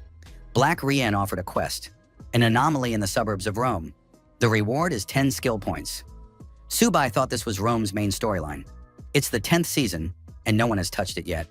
People are too fixated on leveling up and forget that quests are the best way to level up. The Lord of Rome said he'd heard that all those bearing the title hero are unrivaled masters of combat. Would the young man do them the honor? Black Rian asked the hero to spar with him as a training session. Subai agreed to the challenge quest. He asked what this sparring session would entail. The protagonist really didn't want to fight this NPC, but the reward was substantial, so it didn't make sense to refuse. Black Rian thanked the hero for the opportunity and promised to lock his level and skills. Subai told Lord not to adjust to his level. He could simply limit himself to level 30. Our hero suggested that the captain of the guards join as well. Orlando Mullen told the hero that at level 30, they had access to many basic techniques. Subai said that the conversation was tiring him. He didn't have much time, so he suggested they get started quickly. The captain of the guards and the city lord apologized for their insolence. The spectators noted that the last time the lord and the captain fought together, they defeated a level 200 elite boss. Subai decided to warm up first. The lord and the captain of the guards said they would first test the hero's strength. Black Rian lunged forward and landed the first blow. Subai wasn't even phased. The lord's strike hit empty air. His opponent had suddenly vanished. The next moment, Subai appeared behind the lord and said that the timing wasn't bad. The protagonist struck. The captain of the guards activated the Stone Spike skill. It was a basic level earth magic spell. The spectators were surprised. What kind of technique did the hero have? How could he move so fast? His strength was simply monstrous. This was truly worthy of the title of hero. Black Rian said that in that case, the opponent would now get a taste of their true power. The Quagmire skill was activated. It was a basic level skill. Black Rian delivered a second strike. However, the hero seemed invulnerable. Subai dodged effectively, and Lord Shockwave flew past him. Black Rian launched a series of lunges and jabs. However, the protagonist parried all the attacks effectively. The Lord shouted that he would achieve his goal no matter what and activated the third strike skill. The hero acted in an unconventional manner. Subai took the captain of the guards hostage and held a sword to his throat. Black Rian was taken aback. Lord said that the young man was moving incredibly fast. The captain lost in less than half a minute. The hero truly lived up to his title. Subai told the Lord not to stand still, but to attack. Black Rian thought, could this really be 10th level power? The Lord activated the flaming sword skill and shouted that he would never give up. A dash was initiated and the 4th strike was landed. Subai, just like at the start of the fight, instantly teleported and found himself behind his opponent. The sword wave skill was activated. Black Ryan dropped to the ground and admitted defeat. The protagonist rested his sword on the City Lord's shoulder and told him he still had much to learn. Black Ryan admitted that in his youth, he had heard that the hero had no equal at that level. He hadn't believed it, but now he realized he had been deeply mistaken. The captain of the guards added that even if they had lowered their level to 50, the hero would still have found a way to defeat them. Subai noted that their opponents had pretty good skill control. When he had time, he would come back here to spar again. However, now it was time for him to carry out his missions. Black Ryan remarked that they would always be happy to have Lord Hero visit. The protagonist told them not to see him off and skipped off to complete his tasks. The Lord declared that this guy was truly the one who would lead them to the dawn. The captain of the guards asked what this dawn after darkness was. The city of Rome is huge, so players usually use teleports. Taxis and public transportation aren't in demand here. Subai decided to learn the skills first and then go on quests. That would be safer and faster. Uppercut throws the enemy into the air, and combined with series of stabs, you can perform an endless combo. The young man decided he'd take Stone Spike as well. Now he'd be able to spam attacks endlessly. Clearing out mobs would look spectacular. For equipment, he used the Clock of All That Is, Gloves of the Fire Dragon, and Crusader's Armor of Purple Gold. High stats are OP. His skills immediately leveled up by 10, plus the hero's passive instantly maxed out his mastery. The young man thought that with such a combo, nothing could scare him. The guards asked where the young man was headed. He replied that he was interested in the lands of the fallen. The guard warned that it would cost 80 copper coins. The return trip was double the fare. The protagonist thought that if he had bought a monthly pass earlier, it would have been much cheaper. Subai felt a wave of seasickness and thought that if there were a few more teleports, he would definitely throw up. The land of the fallen. Subai arrived at his destination. In real life, it was nothing like the game. Everything looked very real. The young man had a huge sword slung over his shoulder. It was the only thing left after he had sold everything else. It didn't feel that way in the game, but in reality, it was freezing cold. He should have been more prepared and dressed warmer. Suddenly, monsters appeared in the young man's path. They were skeleton warriors.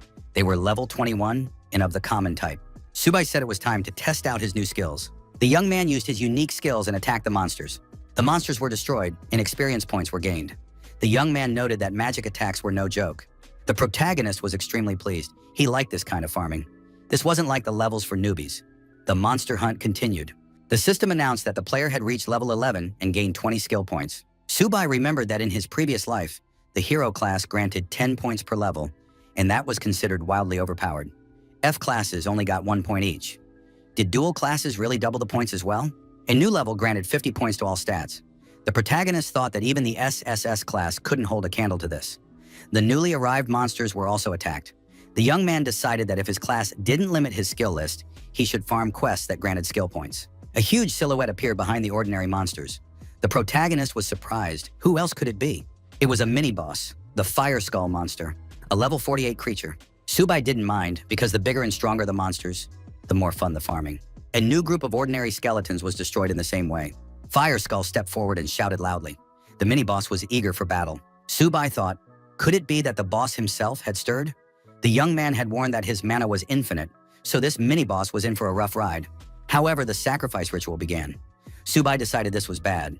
The more skeletons Skullfire devoured, the higher the damage would be. The young man thought, if this boss sacrifices all the skeletons, it won't be enough during the battle. He needed to come up with something. Subai used his newly acquired skills and effectively attacked the mini-boss. The protagonist warned his opponent that this was just a warm-up, so there was no need to provoke him too much. Our hero was glad that his skills didn't require a cooldown. Because of this, he could spam them without looking back. Skullfire took a crushing blow, and his skull actually burst into flames. Subai told his opponent that he should have leveled up earlier instead of slacking off. The system congratulated the player on reaching level 12. He was awarded 20 skill points. The guy saw 2 skull flowers in front of him. This was the basis for the next quest. The following items were also found: the Flaming Skull Sword and the Summon Undead skill book. The system congratulated him on learning the Summon Undead skill. This skill allows him to summon 3 levelless skeletons. Subai decided to test the skill right away and summon the skeletons.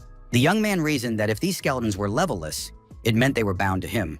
With those stats, they were on par with a level 40 mob. Subai decided that while this wouldn't be much use in a duel, in large-scale battles, they'd be a pure meat shield army. Now these skeletons would work for their master. The protagonist gave the task of collecting the skull flower. The young man loved it when others did everything for him. Swamp of Doom! A new map had been unlocked. The young man saw the monsters and declared that he had found yet another batch of potential pets. Subi ordered the 3 skeletons to immediately attack the local monsters. The skeletons eagerly set about carrying out the task. A summoned unit, the spiked skeleton, appeared before the protagonist. Subai noted that this monster had decent armor. The system reported that the summon undead skill level had been raised to level 2. Subai was surprised. What on earth had his skeletons done there? The protagonist decided to check out what was going on. The young man saw a huge monster. He wondered how many small creatures had to be sacrificed on the altar to conjure such a beast. Subai attacked this monster as well, using his unique abilities, acquired through immense effort. The young man fought the creature created by a necromancer through a forbidden ritual. The young man activated his magic circle of skills and said he would put the monster out of its misery. The monster proved invulnerable. Subai said it was the first time he'd seen such a sturdy monster. However, persistence led to the desired result. The monster sustained its first serious wound and, bleeding profusely, let out a loud scream. Subai landed another series of powerful blows. The monster's health rapidly decreased. As a result of his aggressive actions, the monster was destroyed. Subai admitted that this monster was large, so it took longer than usual to deal with it. The second quest had no time limit, so the young man decided not to rush. Subai headed to the western part of Rome. Passers-by wondered who he was and why he had such a huge sack stuffed with all sorts of junk. Our hero traded the contents of the bag for cash. The protagonist was upset. After all, he'd been grinding mobs all night, and in the end, he only got a few dozen gold pieces. Farming for records is much more profitable. There were low-level blacksmiths all around, but the young man wanted to find a decent blacksmith of a higher level. Suddenly, our hero was stopped by some passers-by. One of them said that Subai had lost his SSS job change crystal and still had the nerve to show his face in public. Subai thought that in these clothes, only people from the Lin clan would recognize him. There were too many people around. He had to leave. The protagonist moved outside the city limits. However, a group of people relentlessly followed him. People were pointing at Subai and shouting loudly that he was the legendary super rookie. The protagonist insisted that he wasn't Subai, just a humble Mr. Su. One of the passers-by said that Subai and Mr. Su were two completely different things. Jin Pengtian, a level 49 player, said that Subai had lost the SSS crystal. Wasn't he going to explain himself to the public? Subai told these guys to get a grip. After all, if he lost his own stuff, why should he have to answer to anyone? The players declared that everything looted in Yang Country's newbie zone belongs to Yang Country. Subai replied to the approaching crowd that he was short on time. One of the players ordered the first squad to attack. The second squad moves in, the third squad monitors the health bar. Now this Subai won't be able to wriggle out of it. Subai decided that now was the perfect time to stretch his legs. The young man was surprised. Could these people really be gathering in such a force to destroy him? The protagonist counterattacked the attackers and quickly took them down. The player thought that this guy could take down level 30s with a single blow. You couldn't even see the cast animation. His skills had no cast time at all. Pure instant. The squad commander ordered the shield bearers to fall into formation. Subai continued to attack his opponents with his unique method. The shield bearers were defeated. Their shields shattered into pieces. Spectators watching from the sidelines realized that this was no longer a player. It was a real raid boss. No wonder he had broken every record in the newbie zone. The commander ordered them to act more aggressively. The ranged warriors must attack for real, giving it their all. Subai activated Stonewall and said that the opponents were acting like children. Who attacks like that? The squad commander said this was outright cheating. The only option was to simply run away. Subai rushed in pursuit, overtook the leader of the attackers, and stopped in front of him. Our hero placed his sword on the opponent's shoulder and told him to confess immediately. Who sent him? The opponent admitted that no one had sent him. He asked for forgiveness. He couldn't confess without betraying his entire family. On the other hand, this guy understood that if he told the truth, he would still meet his end. The villain pulled a dagger from behind his back, pointed it at his rival, and said that in that case, more than one person would die. Subai did what he had to do. The villain was destroyed. All it took was a single swing of the sword. Subai left the battlefield. The guy said that even if they didn't tell him, he would find out everything he needed to know anyway. The protagonist turned at the sound of a voice and saw Lin Yu-chan. The girl looked alarmed. Behind her stood servants holding the bound Zhang Fei. Yu-chan apologized and said she had brought the traitor and was ready to accept any punishment for it. Subai asked why they had wanted to destroy him. Zhang Fei was indignant. Why exactly should this guy enjoy his mistress's favor? Subai's self-confidence annoyed him. The protagonist said that it was up to Ling Yu-chan herself to decide what to do with this man. The girl replied that she would punish the traitor according to the clan's laws. Yu-chan apologized for the trouble she had caused. The mages quickly dealt with the traitor. Subai thought that the girl resolved issues in an extremely radical way. The portal to the 11th floor of the tower was ready. Subai said that everyone was already assembled so they could form a party. The young man realized that all that awaited them was a lair of creatures infected by alien gods from the upper levels of the tower. Yu-chan reported that she had brought 3 wind mages and 1 fire mage.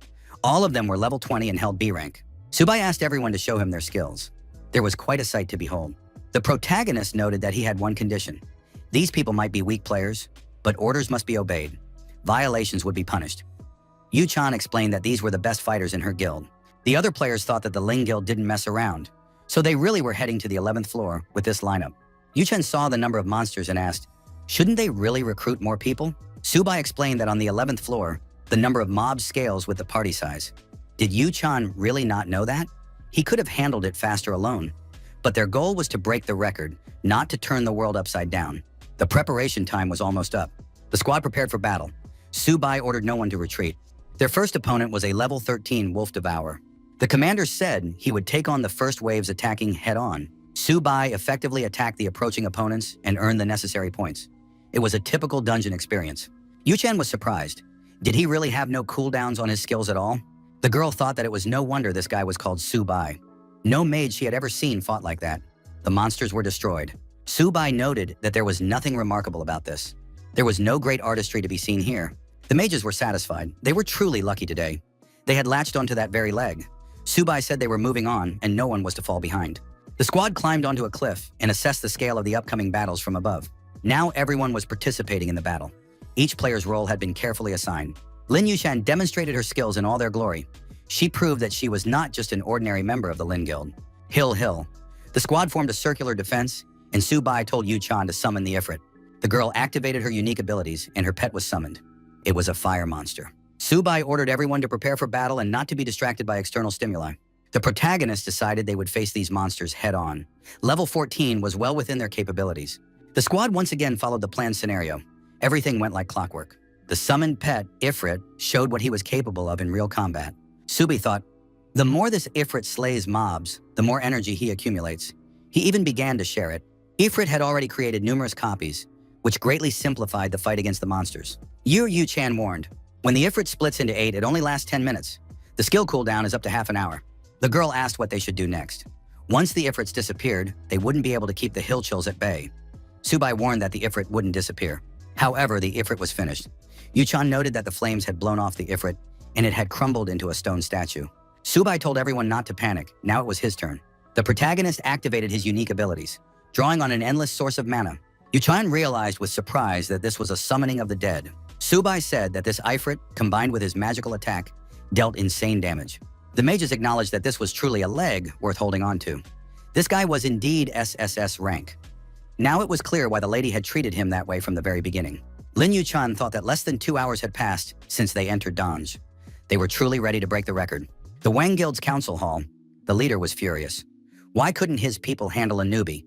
On top of that, the Lin clan was against them. The girl told Brother Zishi not to worry. The leader noted that if the Li and Wang clans united, the Lin clan wouldn't be a threat to them. The girl added that this scandal might even turn out to be beneficial. The guy asked what her plan was.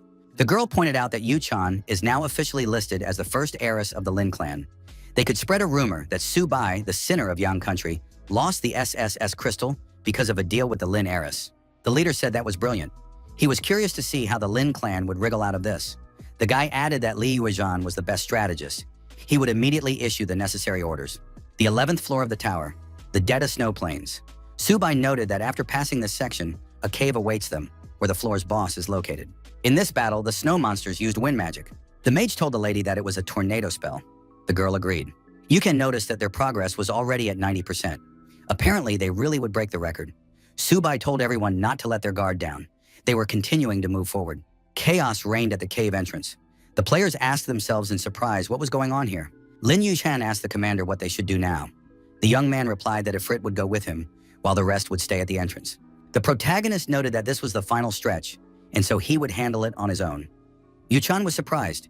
Did Subai really want to go alone? One of the mages asked the lady if they really shouldn't stop him. Yu-chan said he would go alone. The girl added that this guy had never lost a single time. Subai activated his fiery wings. The young man used the Battle Fist skill. The passive ability of the Fire Dragon gloves, Flame Burst, triggers upon impact, causing a fire magic explosion. This is a perfect rank item. Battle Fist envelops the fist in energy that can be released. Its long duration makes it a standard skill for fighters. Subai decided to test what his fist fighting school was capable of. The flame looked like pure magical damage. The mage was surprised. Could the leader actually be a fist fighter as well? Subai thought that being both a mage and a fighter was simply unmatched. Melee techniques with magical damage provide double the power. The protagonist decided that fighting the minions was taking too long. He needed to get as close to the boss as possible. To achieve a cleaner result, the hero summoned his skeleton pets. The young man called these pets his guardian army. The order was given to block the entrance to the cave. The system reported that the Summon Undead skill had been upgraded to level 6. The number of summons is limited to 20. Subai felt a surge of power. He enjoyed commanding his own army. The mages asked Yu-chan if this was really just a tower run. It felt like they'd stumbled into an epic raid. Mr. Subai was incredibly cool.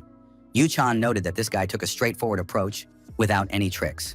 The next monster was a huge, voracious level 18 snow bear. Subai was delighted. Finally, a boss had appeared. The protagonist activated his combat fist and decided to fight the boss in close combat, one-on-one. The young man dodged the bear's attack and said he was ready for some fun.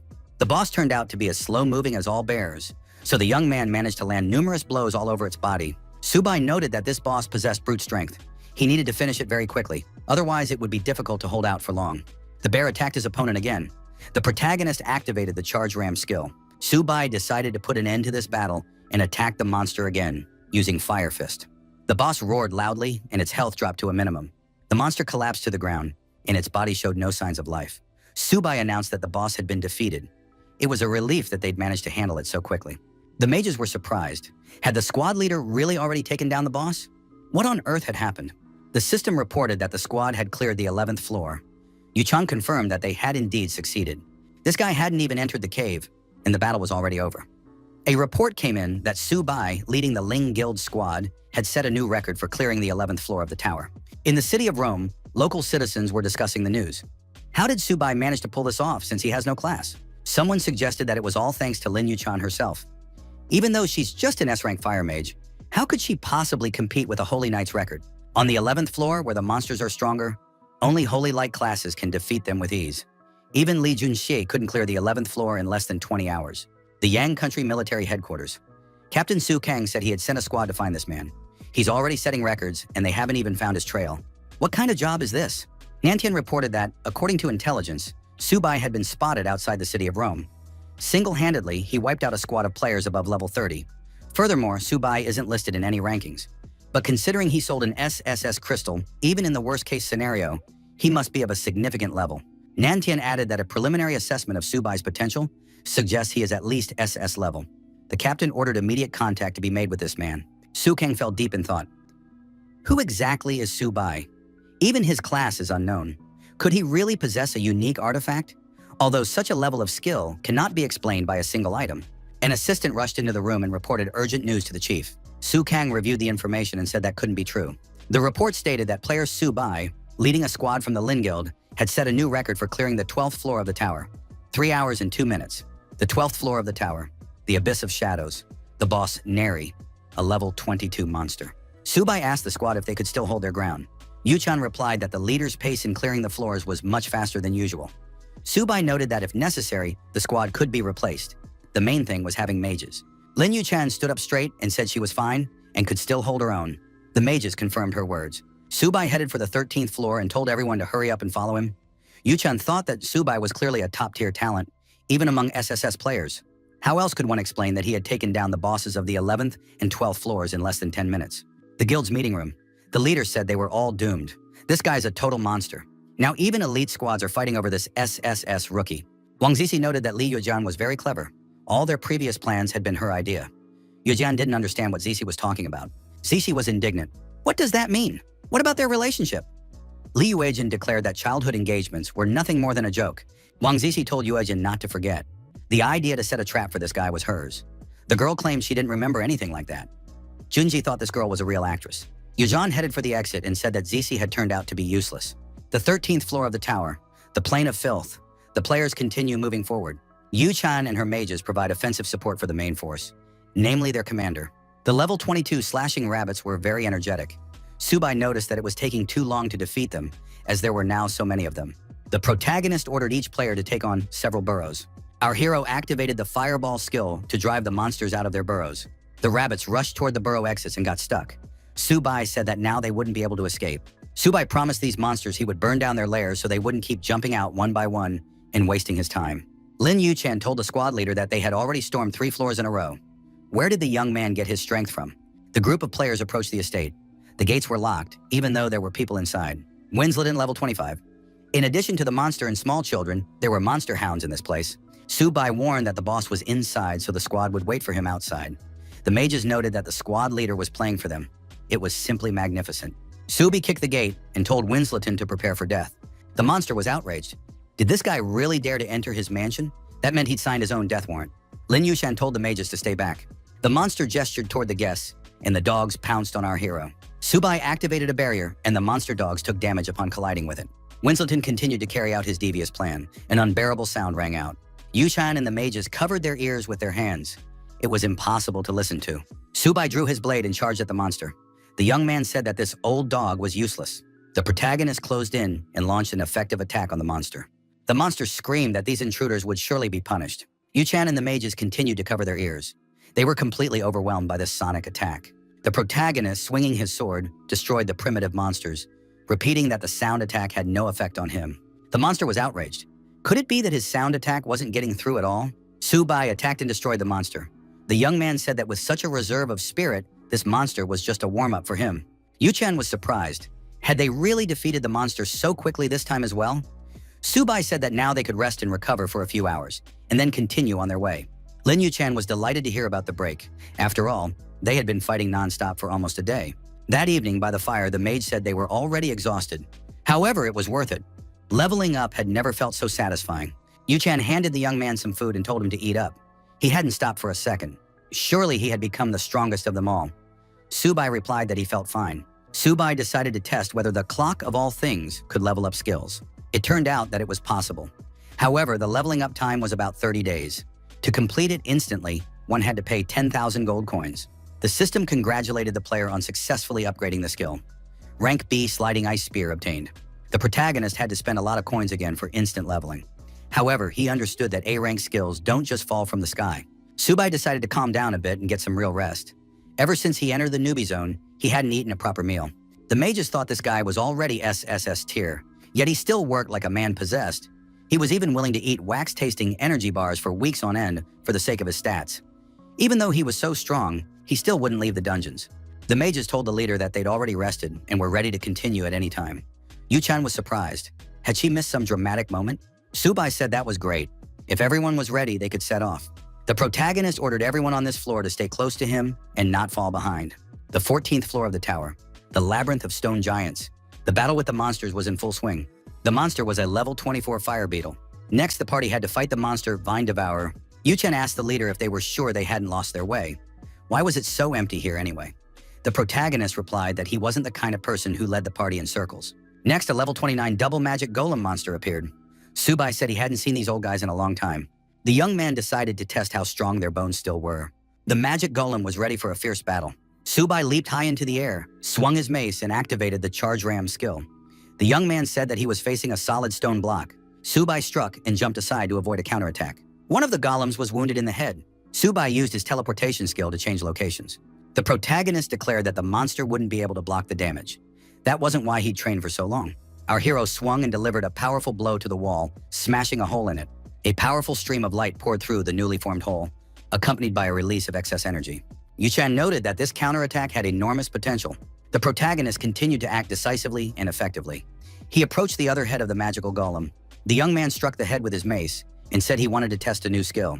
After the blow, Subai jumped aside and added that the golem could now shatter into pieces. The young man declared that was it. The demonstration and testing of the skill were complete. After another crushing blow, the left side of the magical golem shattered into pieces. The remaining head, despite the gaping hole, continued to radiate powerful negative energy. As a result of the active actions, the golem was finally shattered into tiny fragments. Subai landed on the ground and declared that this monster was finished. Yuan shouted for Subai to be careful. After all, those fragments could reassemble into the boss. The protagonist replied that that would never happen. All the large fragments were sealed off with ice magic. The mages thought they had never seen such a fighting style before. Their leader didn't let the boss recover. Right on the spot, he froze all the fragments in place. The system congratulated the players on clearing the 14th floor. Player Su Bai, leading the Ling Guild squad, set a nuclear record. Lin Yuchan thought it was simply magnificent. Su Bai told everyone not to fall behind. There was only one floor left. Central Avenue in the city of Rome. Player Su Bai still hadn't appeared on the class list. The townspeople wondered, would this guy really keep setting records at this pace? Wang Zixi, accompanied by his men, appeared in Central Square. He wondered, is Su Bai even human? He had already cleared the 14th floor. The system reported that player Su Bai, leading the Ling Guild squad, had set a new record for clearing the 15th floor. Wang Zixi couldn't help but say that this was clearly over the top. Tower of the Gods, 15th floor. Su Bai said goodbye to the squad and told them they would see each other again. By this time, the monsters had been destroyed. Yuchen asked Su Bai not to rush. This time the Ling clan had gained too much. She wanted to discuss compensation with her father. Su Bai was surprised. What kind of compensation was she talking about? The girl said she had a lot to offer. Among other things, gold. Su Bai agreed. The young man added if they needed more records, they could contact him. He was even willing to give a 20% discount to regular customers. Yuchan was intrigued by the offer. 20% was very tempting. The girl added that in that case, she wanted to reserve the first 30 floors for her clan. Su Bai already regretted what he had just promised. However, promises must be kept. Yujin thought that even if she had to pawn her property to raise the gold, the 20 records would still be credited to the Ling Guild. The clan's rise was only a matter of time. Su Bai said he had one condition. He wanted only Yuchan. The girl was taken aback. Wasn't Su Bai being a bit too blunt? The protagonist clarified that he meant the party should consist only of the two of them. He no longer needed any dead weight. Yuchan said that was doable. As for storming the tower, she would rely entirely on the leader and try not to get in the way. The girl recalled that on the 14th and 15th floors, they had already slowed the leader down significantly. He had to wait for them constantly. Yuchan confirmed that she agreed. Su Bai stated that in that case, they would meet in 3 days at the same time and place. Various quests were available to the young man within the city of Rome. He decided that he would be able to complete some of them over the next 3 days. Our hero approached the information board to select the quests he liked. Su Bai chose the most optimal quest. The protagonist believed it was necessary to take on everything that was still available. The guards asked the player where he was headed. Su Bai replied that he was interested in the Western Mine. He knew where it was, so there was no need to escort him. Su Bai arrived at the quest location. There was a teleportation point to the Western Mine. The young man thought he shouldn't forget to close his eyes so he wouldn't be blinded by the teleport's glow. The protagonist received a notification that the player Pei Ling Shui had sent him a friend request. The young man was surprised. Could it be her again? Su Bai rejected the request and headed to the West Mine. Pei Ling Shui, back at her residence, couldn't believe it. Su Bai had rejected her for the 27th time. No one had ever treated her this way before. Lin Shui received a notification that she had been blacklisted. The girl was furious. She refused to believe she wouldn't be able to catch this guy at least once in the city of Rome. Western Mine. Su Bai fought the Dark Flame Skeleton Swordsman, a level 38 opponent. The quests Hunt for Dark Swordsman, Hunt for the Leader of the Dark Swordsman, and Revenge of the Dark Flame were completed. Su Bai said he had dealt with it easily. It was time to summon a few skeletons to farm for him.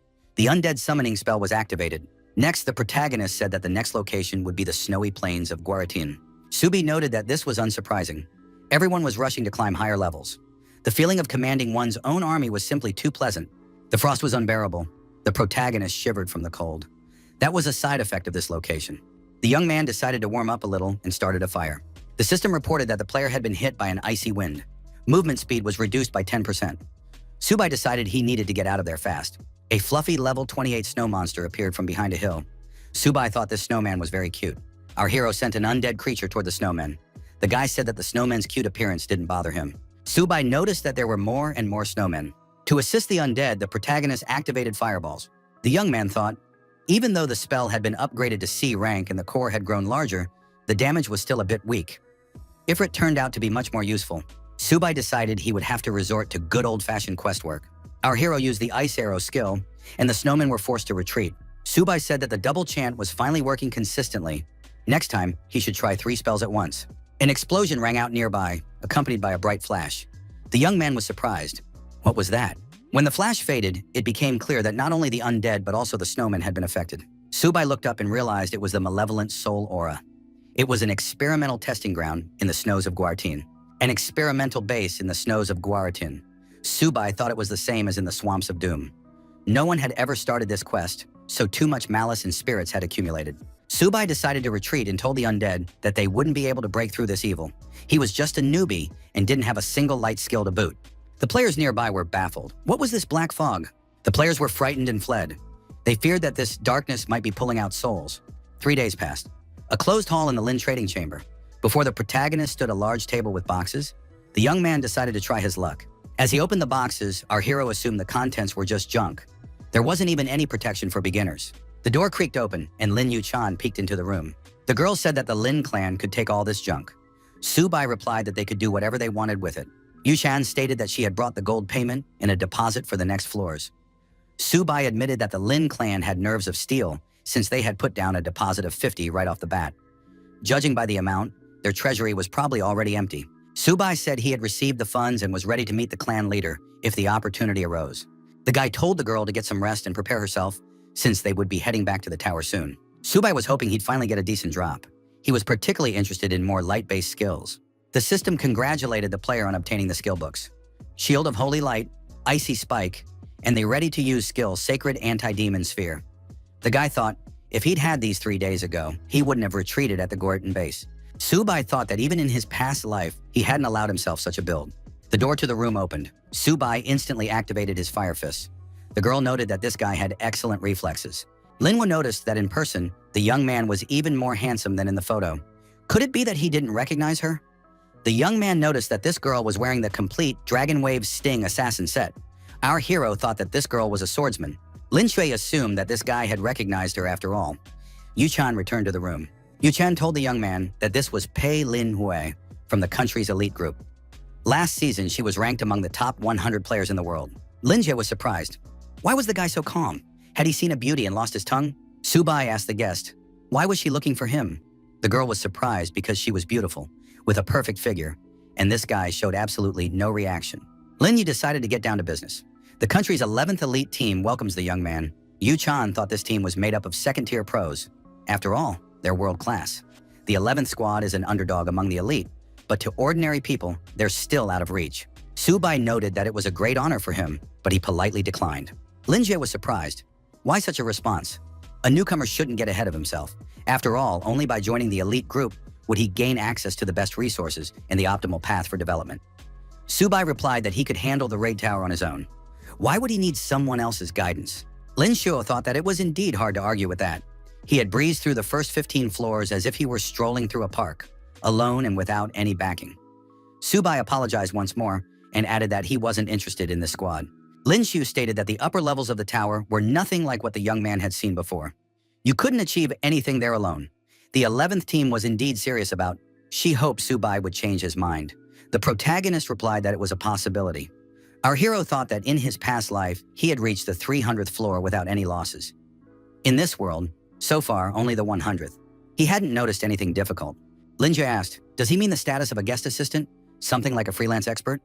Su-bai replied, they pay, he works, just like with the Lin clan. Lin Shu said she agreed.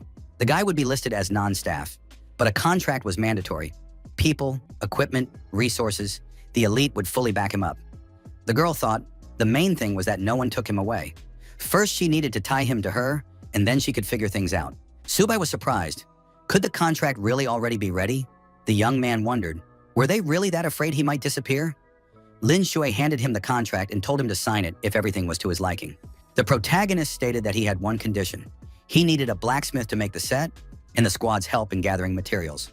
He would cover the costs himself. Lin Jie replied that Su-bai shouldn't worry. He wouldn't have to pay for the blacksmith. The squad would cover all expenses. The girl was glad that this guy hadn't asked for several million in gold. Usually, such things are indeed covered by the team. Su-bai considered all matters settled and signed the contract.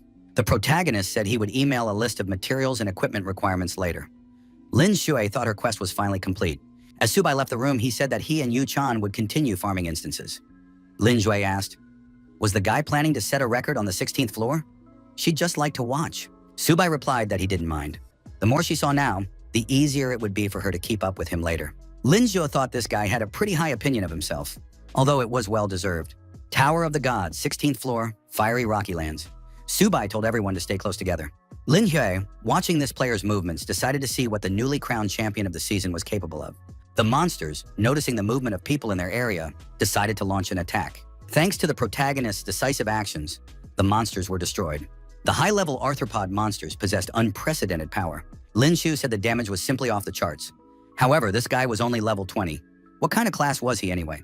He activated Chaotic Firestorm. Su-bai looked at the monster's remains and said it smelled like success. Yuchan agreed that the aroma was indeed pleasant. 2 hours later, the young people were eating the freshly cooked monster meat. Subai said that this thing turned out to be really delicious. The local boss was the Lord of the Narug Fire Crabs. The system announced that player Subai, leader of the Ling Guild, had set a new record for clearing the 16th floor. Linjia contacted the leader and told him to take a look right away. They had truly hit the jackpot. Subai was gold, not just a player. While Subai and Yuchan continued to advance through the tower, legends of their exploits were spreading outside. A week later, everyone was once again following Subai and his adventures. People said that these two were flooding every chat room with news about themselves every day. They were true monsters. The Lin Guild headquarters was overrun with new recruits. Everyone wanted to join their squads. The elder told the manager to do everything possible to accommodate these requests. They couldn't let such an opportunity slip away. Quest, the Mad Mage's Diary, Lord Rim's residence. Black Rian asked if the hero was sure. The Lord added that since he was the one who brought trouble upon himself, he would have to deal with the consequences. The protagonist replied that once the war began, it would cease to be a personal problem and would affect all the city's residents and players. Subai decided to finish the last quest within the city limits first. The Lord said that if the hero wished to participate in the battle, he would need to defeat Thomas Pete, the vice captain of the guard. He is an 80-level summoner. Subai replied that he agreed and could start at any moment. The protagonist thought that the difficulty was now twice as high as in his previous life, but it was still better than facing the Lord himself. Yuchan thought that Subai had accepted the challenge from the 80-level summoner. The girl decided that such a duel was not to be missed. The training ground of Lord Rome's residence. Subai said he was ready to begin. Thomas Pitt asked, does the hero really intend to issue a challenge at his level? The vice captain said that the young man certainly had no shortage of courage. In that case, he wanted to see what the hero was capable of. Thomas Pete put on his amulet and summoned his pets: Ice Dragon, Undead Chatterbox, and Shadow Bear Spirit. Lin Yuchan thought the summoning speed was lightning fast. Moreover, all the summoned creatures were level 80. Subai decided to test Firestorm first and activated the corresponding skill. The vice captain was surprised. This skill had many drawbacks. The cast time was long and the area of effect was limited. Could it be that the hero had made the wrong choice? Subai noticed that the most interesting part was yet to come. At one point, Thomas Pete found himself bound by thorny vines. The vice captain shouted that this couldn't be happening. Lord Rima thought it was a double elemental reading. The vice captain summoned an ice dragon and activated Frozen Lake. The protagonist dodged his opponent's attack and said it was useless anyway. Thomas Pitt summoned a skeleton to attack his opponent. However, the protagonist jumped high and effectively dodged the attack. Subai used the skill Piercing Strike. The vice captain's skeleton pet was sent flying to the side. The vice captain was unable to free himself from the barbed tentacles. He said he was ready to admit defeat. Subai thanked his opponent for the fight. Thomas Pitt bowed and thanked the hero for sparing him. Subai said it wasn't difficult. Yuchan admitted that the fight had been spectacular. Vlekarian told the vice captain not to be discouraged. Losing to a hero is nothing to be ashamed of. Orlando Mullen noted that the hero had just used a spell without an incantation. The captain of the guards asked if the hero could teach him dual elemental reading. A special quest was activated: Orlando's Request. The reward offered was the title Orlando's Teacher. Subai told the captain of the guards that he agreed. The protagonist asked Yuchan, is she coming too? The girl gave an affirmative answer. The city lord said that since the hero had passed the test, he was ready to assign the final stage of the quest. This quest concerns all the city's residents. It must be taken as seriously as possible. Black Rian noted that the event would begin in 24 hours. The hero could unite all the players and organize a joint defense. Subai said he didn't need that. The lord was surprised. Was the hero really going to hold the south gate alone? Subai replied that he had a plan. The lord said that in that case, he would try to hold off the monsters until the army arrived. But with the beasts invading, it would still become a public event. There was no way to avoid it. Side quest: Rome's Last Revolt. Reward: 100 skill points. Subai thought that the reward this time was twice as good as in his previous life. Rome's main square. The residents said it looked like a large-scale and rather dangerous event. Could the beast invasion really be a story event? One of the players said he was just one level short. Would he have time to level up? Another wondered if they'd accept him at level 40. Subai was a true monster. It seemed like he'd disappear for a while after the 30th floor, but he was eager to jump back into the fray. Yuchen asked Subai why the frontline units don't live here. The young man replied that a high level isn't always an advantage. The level range of the beasts in this wave goes up to 200. He added that with the highest level player around level 100, the world's top players physically can't hold the wave entirely on their own. They'll have to rely on NPCs. Yuchan said that in that case, they should call in the squads. Subai stated that if he were the only one in the south, a level 30 newbie, the monsters at the southern gate would hardly exceed level 100. Yuchen asked if she could join as well. Subai replied that in that case, he had a condition. Within the next 24 hours, she must master the no cast and double elemental chant. Otherwise, she wouldn't survive. Yu-chan thought it was impossible to learn all that in such a short time. Lin-jae remarked that this Subai had even stirred up a beast wave, a true storm maker. Palin Shui offered her services. Subai politely declined. The girl thought that this guy really didn't need any help. It was a shame that the whole squad was currently preparing to storm the 100th floor. Otherwise, she would have gladly stopped by to check out the action. Subai told his companion that the essence of castless and double casting lies in reading minds. The player compresses the casting time to an instant through concentration. The guy added that all spells must be transformed into one's own thoughts, rather than formulas spoken aloud. The rest depends on practice. Once the girl masters this, we'll be able to train the captain of the guards. Yu-chan was surprised. Could she really be teaching Captain Orlando? Subai wished the girl luck and added that he needed to get some sleep. The next day arrived. People at the tavern were wondering who this Wu Kai was. Had Subai recruited him? It seemed he was planning to stream Subai's battle against the Beast Wave. A guard mentioned that Subai regularly posted tutorial videos. Even Lin Shui had liked his posts. The players didn't understand why Subai was trying to hold the South Gate all by himself. Wu Tai went live and greeted everyone. He said he would be hosting the live streams. Wu Kai informed viewers that he was currently on the southern wall of Rome. The streamer announced that today, the south sector would be defended by super rookie Subai. Suddenly, the feed went dark. The viewers panicked. The beast wave was approaching. Had the streamer already been killed? Did that mean they'd be wiped out in a minute too? The southern gates of Rome. Subai said it was time to get to work. Yu-chan announced that everything had already begun. The girl noticed that the nearest monster was just a level 26 skeleton lizard. Subai activated Chaotic Firestorm. The streamer went back on air and apologized. Wu Chai said he'd gone too far and accidentally cut the cable. The viewers said that guy had nearly given them a heart attack. But what was Subai doing over there? Lin Yu-chan tried to pull herself together and stay calm. The girl summoned her fire pets and shouted that she had succeeded. Subai admitted that it really wasn't bad. The protagonist activated Chaotic Firestorm again. Yu-chan praised his multi-elemental chant. The protagonist stated that 9 streams was his limit for now. The level 28 monsters couldn't withstand the intense heat and were losing the battle. Subai activated a summoning of the undead. The stream viewers were baffled. Could this really be resurrection? Could these skills really summon such a large number of units? It's practically an entire army. Wukai also shouted that it was simply impossible. Subai is a true god of war on the battlefield. The protagonist announced a short break. He needed to prepare for the next stage. Yu-chan asked the young man how long the beast wave might last. Subai replied that at best, it would last a day. However, it could go on longer. Subai thought he'd managed to level up his skills just in time. 9 streams of fiery rain wouldn't have been enough anymore. Wasai told the viewers that this entire ocean of fire was holding up an entire front. Subai was simply incredible. Shun thought that she couldn't slack off either. She had to give it her all until the very end. Subai said they needed to keep up the pressure with Chaotic Firestorm and the Ifrit. The monsters ahead would be much tougher. During the break, Wu Tai suggested the players eat, since they'd been on their feet for nearly a day. The Zhou Dynasty's conference hall. An aide reported to Lord Zhou that there weren't enough people in the east. Too many players were heading to the Ling Guild. They couldn't process everyone in time. The leader cursed viciously at the protagonist. After all, it was all his fault. Subai was to blame for everything. Zhou said that if they can't handle it, they need to lighten the load. They need to contact the leaders of Rome's largest guilds. They must prepare to accept new members. Zhou thought, if there are millions of players, then we need to share the pie with the whole world. Rome Square. Residents were discussing the situation. Are they really going to take the brunt of the blow on the front lines? The Zhou Dynasty has already made an announcement. A real major guild is ready to take responsibility. A player said he was joining the Zhou Dynasty. He didn't want to be in the same boat as someone like Subai. The Zhou Dynasty had a responsibility. They were leading players into battle against the Beast Wave. The other players agreed. They said they had no business dealing with a self-assured psychopath like Subai. Many began leaving the Ling Guild. In the conference room, the assistants asked Mr. Zhou what would happen if the Beast Wave didn't break through the walls after all. The leader replied that a breakthrough was inevitable. Subai alone would not be able to hold back such a Beast Wave. After all, he wasn't an SSS rank player. Subai, positioned on the southern section of the fortress wall, closely monitored the unfolding events. Everything was proceeding according to plan. The undead summoning had been activated. Skeletons descended to the foot of the wall. Yu-chan asked what stage the Beast Wave was currently at. Subai replied that it was taking longer than expected. Yu-chan thought, could it really be 5 whole days? Wustai cried out in surprise. Could the wave really last another 5 days? Yu-chan said that even if the difficulty increased tenfold, she still wasn't afraid. The protagonist suddenly jumped up and told the girl to stay there. He'd be back soon. Yu-chan thought that jumping off the wall like that was very dangerous, since the guy was only at level 40.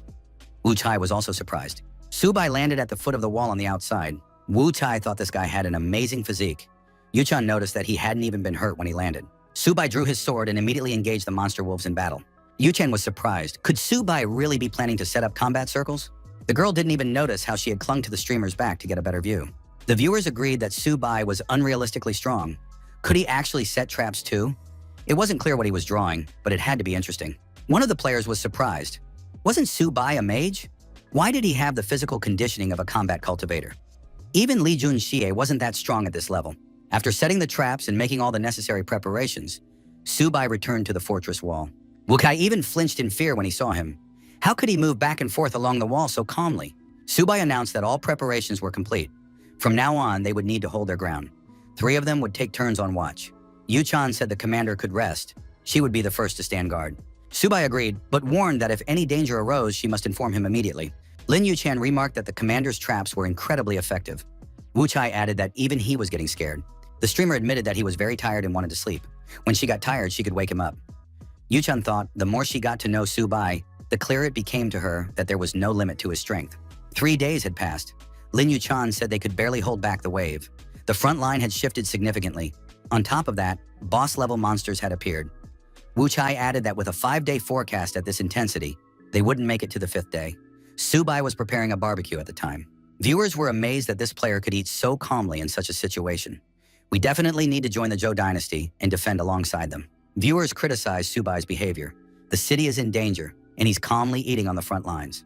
One of the players said that an interesting show was about to begin. Subai finished his meal and said it was quite tasty. The young man said that now Yu-chan could rest. He would take care of the rest himself. The girl was surprised, but Subai, armed with swords, went straight down to the monsters. The players and townspeople were stunned. What was Subai planning to do? After all, he was a mage. Could his body really be that powerful? Wukai was surprised. Had the captain really gone alone to face the bosses? Was he ready to fight an entire army of monsters? The protagonist swung his swords and used his unique skills, energetically dispatching all the nearby monsters. The young man realized he needed to move even faster. One of the players declared that everything was clear now. Subai was both a mage and a fighter. He was incredibly strong. The elder, watching the battle in real time, noted that this young man was very efficient and skilled. Li Qiansheng, ranked first in the world power rankings, said that this spectacle was far more interesting than the 100th floor. With every spectacular strike by the protagonist, Li Qiansheng kept repeating that it was simply magnificent. A mage and a warrior in one. The elder asked those present which of them was capable of such a feat. This guy can simultaneously command dozens of pets, control a legion, and constantly replenish it. Li Qiansheng laughed. Even he wasn't capable of that. The protagonist executed an uppercut, then used the sticky step skill. This was followed by stab series, sword arcs, and rainbow. Another monster was destroyed. The elder noted that this young man executed every skill without a single hitch. A perfect sequence. Every position was precise to the millimeter. His combat technique and skill execution were perfected. Li Qianxiang wondered who this player's mentor was. Pei Lingsui told her grandfather that they had checked everything. He had no teacher. The young people were surprised. How is it possible to master such skills without a teacher? The elder was astonished. Could there really be geniuses in this world born with innate knowledge? He was eager to meet this young man in person. The system reported that the player had defeated the boss. The protagonist declared that all bosses below the 100th floor were mere trash, just bloated in size. He told the undead that from here on out, they could act on their own. They knew the task. Subai thought that his undead were already battle-hardened, and every skeleton operated efficiently. Yu-chan asked the commander how he was feeling. The commander replied that a real shock army of the beast wave awaited them ahead. They needed to prepare themselves mentally. Yu-chan was surprised. Could it be that these elite level 80 bosses weren't even the main force yet? Wukai asked in alarm, what on earth must the main force be like? Elite squad meeting. One of those present asked if Subai could handle this. The elder noted that there were at least level 90 elite bosses here. The assistant reported that evacuation routes for players in the city had already been prepared. Captain Zhou Wan of the 6th squad said that his son had gathered a large number of players in the inner city in advance. They were ready to repel the wave in an emergency. Su Kang asked if there were any guilds in Rome capable of withstanding a beast wave of this magnitude. Zhou Wang stated that his talented son had already transferred several players from the guild's 2nd squad there.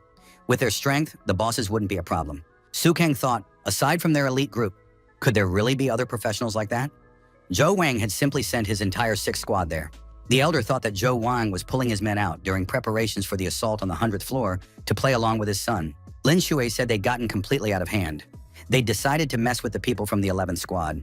As soon as Subai held off the wave, she'd report everything as needed. On the 4th day, Subai and his 10 golden skeletons took to the field and took down 10 elite level 83 bosses. Yu-chan stopped casting spells herself and merely directed the Ifrit's attacks. Even after that, the wave of beasts did not end. By the 5th day, Subai had defeated more than 20 elite bosses. The front lines of the beast wave were gradually creeping toward the walls. The 7th day arrived. Subai had cleared the area around him. The young man returned to the fortress wall. Yu-chan asked, "Is the beast wave over yet?" Wu-chai cheered. Subai managed to hold back the wave. The protagonist looked into the distance and said that the boss was just about to emerge. Yu-chan and Wu-chai saw the elite boss, the Mad Weaver, a level 99 monster. The girl declared that this was the strongest lord boss in all of Rome's surroundings. Tension filled the elite squad's conference room. Everyone believed that Subai would definitely not be able to hold out now. Jo-won thought even if Subai single-handedly held back the entire wave, as soon as the final boss breached the walls, all the glory of victory would go to his son. Wu-chai said that everyone was being persuaded to retreat. They said that the Zhou dynasty had already fielded several second-tier players, and they should be able to handle this boss. Subai admitted that in a direct fight, he was no match for this boss. The young man added that this didn't mean he couldn't defeat the boss. It just meant someone else would fight him. A shout rang out from the tower. They announced that the monster was approaching. A powerful explosion rang out. The shockwave spread in all directions. Subai stated that a single kamikaze silver cannon was capable of destroying an elite boss at the peak of the first profession. If several dozen such cannons were used, even a lord boss wouldn't stand a chance. Spectators said that the beast wave was finally nearing its end. As a result, the NPCs joined in as well. Subai had calculated everything in advance. The leader of the resistance squad watched the process of destroying the monsters closely. Yu-chan couldn't believe her eyes. Was it really over? After all, it had been so dangerous. The protagonist told everyone to get ready because a decisive battle lay ahead. Yu-chan and Wu-chai were surprised. Could there really be a fight with someone stronger than the level 99 boss? Lord Rima and the captain of the guards arrived at the southern side to fight the monsters as well. The streamer captured the arrival of such high-ranking figures. Lin Yu-chan looked into the distance and asked the commander who they were. It was Carmen of the Year, the supreme sorcerer at the peak of the second profession. The protagonist said that this was the puppeteer of the beast wave. Carmen of the Year. Orlando Mullen told the hero to leave immediately. He must not be allowed to come under attack. Our hero declared that the performance had already reached its finale. He had no intention of leaving the theater. Orlando Mullen explained that the Black Mage is Carmen of the Year, a loyal follower of the Legion of Calamity, one of the forces of chaos, already at the peak of his second profession. The captain of the guards added that right now in Rome, only he and the city lord are capable of fighting this monster. The protagonist asked if these two could really stop the monster. Orlando Mullen said there was no need to hide anything from the hero. The monster declared that Lord Rim simply did not know his limits. The Black Mage added that once he devoured the souls on this battlefield, he would reach the 3rd level. Then the entire city of Rome would fall victim to the Great Lord of Calamity. Blackgreen said he wouldn't let that happen. In Rome Square, the townspeople watching the stream were terrified. Had Subai really destroyed everyone? Why had he created such a situation? They needed to escape immediately. Orlando Mullen reminded everyone that an evacuation had already been organized for the players in the city. All city portals were activated. The hero must evacuate as well. At that moment, Black Ryan engaged the boss in battle. Orlando Mullen said that the beast wave wasn't meant to storm the city at all. The boss wants to kill the monsters with his own hands and then use their souls to level up. Wudai asked, "Maybe we should just leave after all. The top players of the Second Awakening are fighting here." Yu-chan added that with the power of the Second Awakening, they really had no business being here. Subai said that anyone who wanted to could leave. No one dared to abandon their commander. The squad remained in formation. Subai told the mage to help the lord. He was shrouded in a black haze and was already at his limit. Orlando Mullen ordered the heroes to act accordingly. In the elite squad's conference room, they continued to watch the stream with interest. Li Zhenxiang said that Carmen of the Year was certainly strong, but Black and Orlando's techniques were much more classic and refined. Lin Jue said she'd level up another 30 times and wipe all 3 of them out at once. The elder remarked that if she was that good, she could go fight them right now. Carmen of the Year didn't understand why this was happening. Why were there no souls? Where had they gone? Orlando told Black that in that case, they could join forces and take down this boss. Another person stepped onto the battlefield and said he could answer the monster's question. Subai noted that this boss's signature move was the sacrificial circle.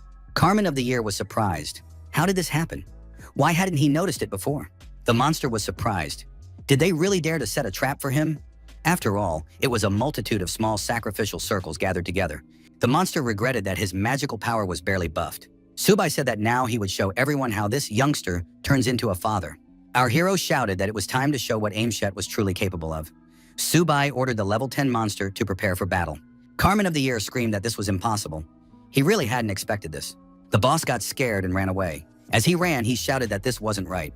Carmen of the Year declared that he had been deceived. These people, Orlando and Black, continued to pursue the fugitive. Subai repeated that if he couldn't intervene personally, he had created a monster that could do so. Let it deal with the boss. Aimset had already reached level 130. The protagonist noted that this specimen had reached the second profession. However, the level was a bit low. The protagonist sent the monster into battle and told it not to let him down. Carmen was attacked. He had to face the fist of a huge monster. Orlando and Black were thrilled by the events that unfolded. Carmen of the Year lost a significant portion of his health. The monster prepared for another crushing punch. Carmen of the Year activated a shadow technique to defend himself. The boss didn't understand why he couldn't move. After all, even a Lord boss needs time to adjust after the second phase. Yet he was moving as if nothing had happened. The protagonist said he hadn't warmed up his fists in a long time. This opponent was the perfect one to practice on. The fire fists were activated. Subai leaped high into the air and prepared to attack the opponent alongside Aimset. Our hero activated the step fist skill and struck. The elder said that if this mage had no other tricks up his sleeve, the creatures summoned by this young man would reduce him to dust in half an hour. Lin Shui asked the elder how many of them he could defeat. Li Chenxiang replied that 1 against 3 would be tough, but he wasn't afraid in a one-on-one fight. The elder said he wasn't entirely sure about Subai's summoning, pointing to the enormous monster. Lin Zhou asked, "Isn't this boss the weakest in terms of level?" The elder reminded them that he had asked everyone to train their observational skills. Why couldn't they see anything yet? Li Zhengxiang added that if you looked at him alone, he was indeed the weakest of the 4. But under Subai's command, the other 3 combined were no match for him. The old man added that every one of his strikes was covered by a powerful layer of combat ki, and the flow of power never faltered for a moment. This ki engulfed the black mage, making it impossible for him to dodge. Lin Ye realized what the secret of Aimset's power was. The girl told the captain that they had truly stumbled upon a treasure. On the southern outskirts of the city, the battle raged on. Aimset landed blow after blow. Aimset shouted that he was activating the undead explosion. Orlando and Black were terrified upon hearing those words. Carmen said that this monster soul was powerful enough to drag half the city down with it. However, the boss still didn't understand why his plan wasn't working. Yuchan asked Subai what undead explosion meant. The young man replied that to achieve this effect, one must detonate the remains themselves. With so many bodies on the battlefield, if the souls were still present, this single explosion would have wiped out half the city. Subai said that this boss didn't even know that souls also had to be detonated for the explosion. Wu Tai asked if Aimset hadn't absorbed all the souls into himself. Carmen still didn't understand why nothing was working out for him. The boss said he had planned everything perfectly and well. The system reported that the group had successfully completed the defense of Rome. Wu Tai said they had really pulled it off. Subai had endured it all. Yuchan thought that Subai's authority was now simply unshakable. The system reported that all participants in the defense would receive 2 levels and 20 skill points. The streets of Rome were filled with jubilation, for they had survived. Subai had truly protected everyone. The city lord said that the hero was simply incredible. Subai heard that same voice again. It was Gus Gidan, the Lord of Calamities. He said that the great offspring of the Demon King must hear him. The protagonist activated the hidden quest, Child of the Demon King. The Lord asked what had happened to the hero. The young man wondered if they could hear that voice. Could it be because of the Demon King class? It turns out that just like the heroes of the light, the Demon King has his place among the dark forces. During the quest, you must collect 10 million malevolent spirits. Subai thought this was unsurprising. Fanatics like Carmen of the Year appear. The stakes here are simply insane. Our hero thought that such a reward really isn't easy to come by. Lin Wei got in touch and congratulated the guy, since he'd pulled it off. The girl added that she was heading out to meet him and would be there in half an hour. Lin Jue added that the entire elite squad was coming. The elder joined them. Subai was surprised. Could it be that Li Jianshang wanted to meet him too? Yuchen asked if her clan could also be given such a reception. After a successful meeting, her guild would be willing to pay 20,000 gold. The protagonist thought that luck was falling right into his lap. Rumors began to spread throughout the city that Li Jianshang himself would be coming to the Ling Merchants Guild. After that, the Ling Guild would soar to the very top. Rumors circulated that the heiress of the Ling Guild had already sent out announcements to that effect. Anyone who had previously left the guild could return under the same terms, without having to pay the entrance fee again. Subai thought they were moving rather quickly. Lin Shi spotted him from a distance and said that the hero had already arrived. Su Kang was very pleased to see Subai in his office. The captain shook the hero's hand and said that everyone here knew this guy. He didn't even need to introduce himself. Subai thought that all the influential people from the elite unit had gathered in this place. Su Kang said that this guy was a true young hero with character. Subai said he was pleased to meet them and asked which of them wanted to speak with him.